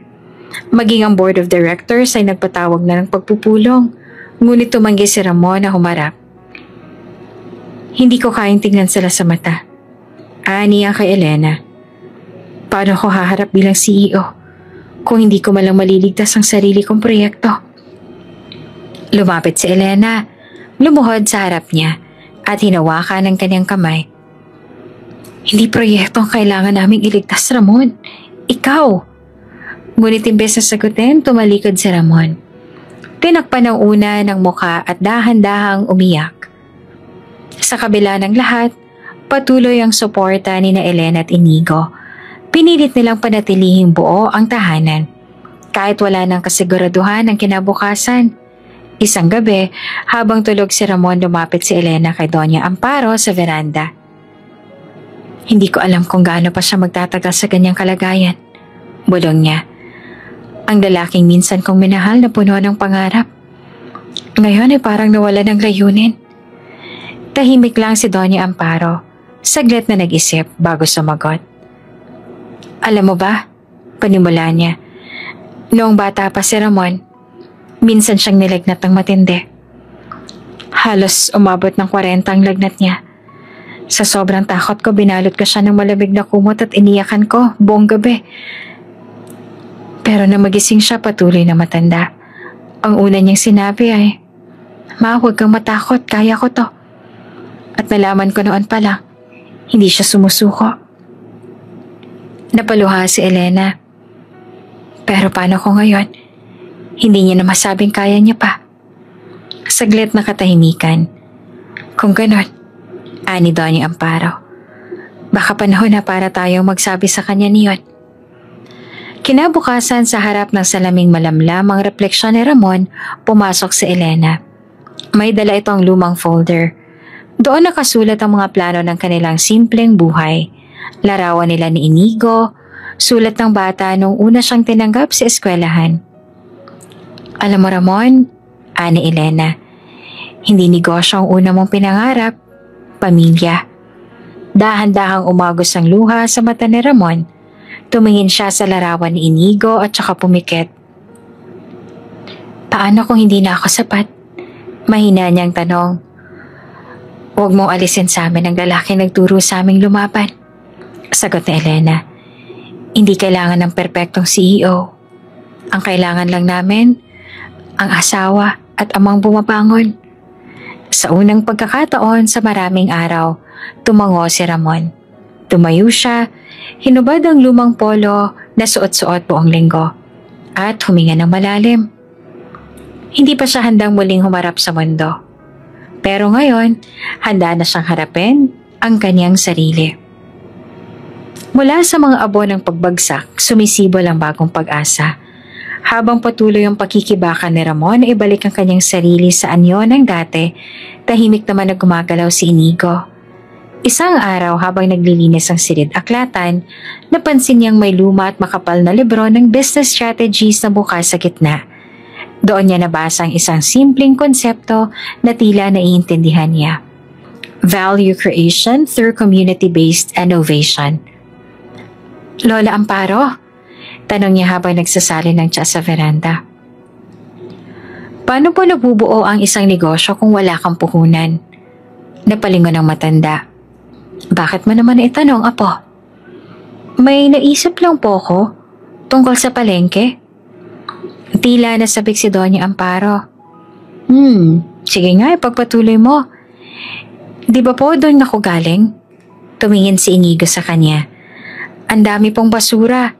Pero kung iisipin, maraming pwedeng i-recycle. Tapos pwedeng pagsamasamahin ng mga tao roon. Turuan silang gumawa ng produkto. Tapos ibenta.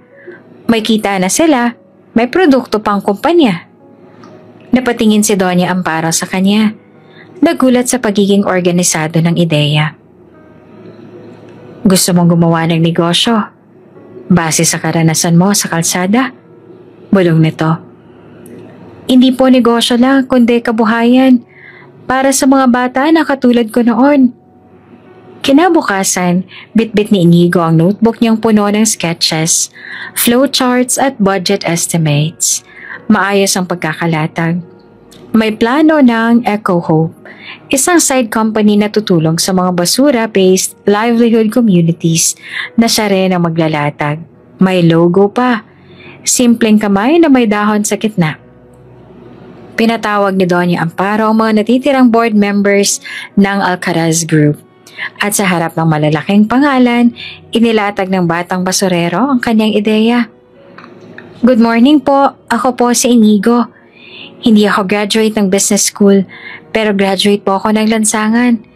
At ang itinuro po sa akin doon ay lahat ng bagay may silbi. Kailangan lang matutunan ng tao kung paano ito bigyang halaga. Tahimik ang boardroom. Si Ramon na noon ay nakaupo na ulit sa upuan ng CEO bilang tagapayo ay halos hindi makapaniwala sa naririnig.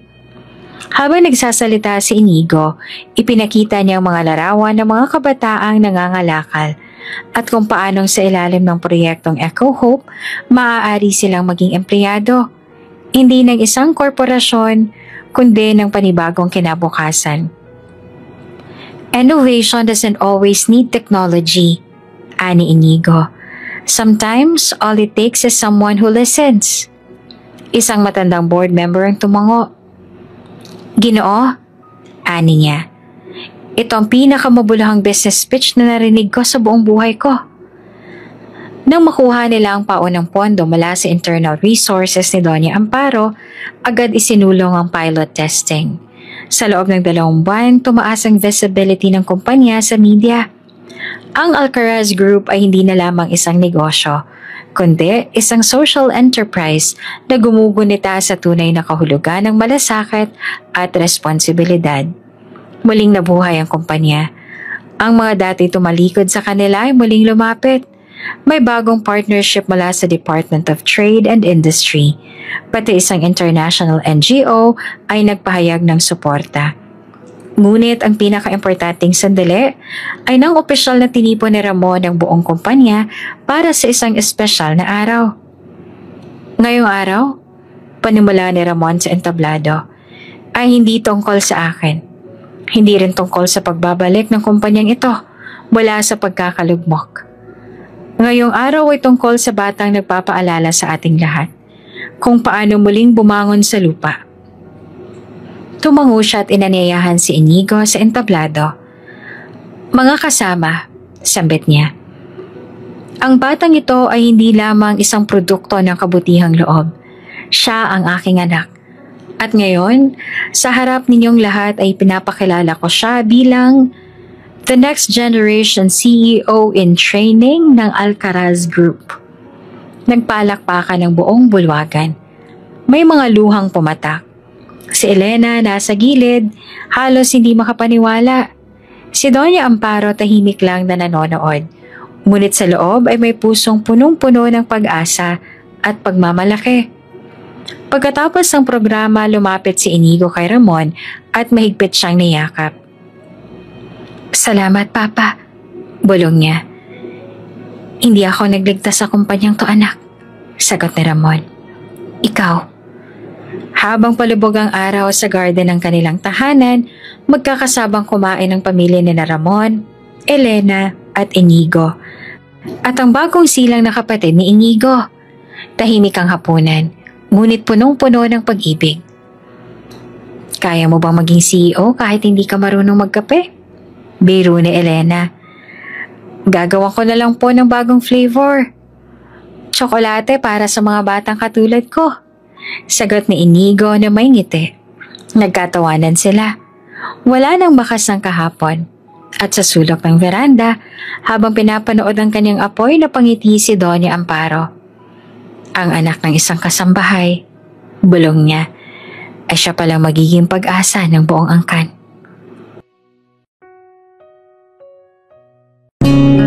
Kung bago ka pa lang sa channel na ito, mga kwento ni Ate Jane, Story Mo, Ikwento Ko, huwag kalimutang pindutin ang notification bell at subscribe button.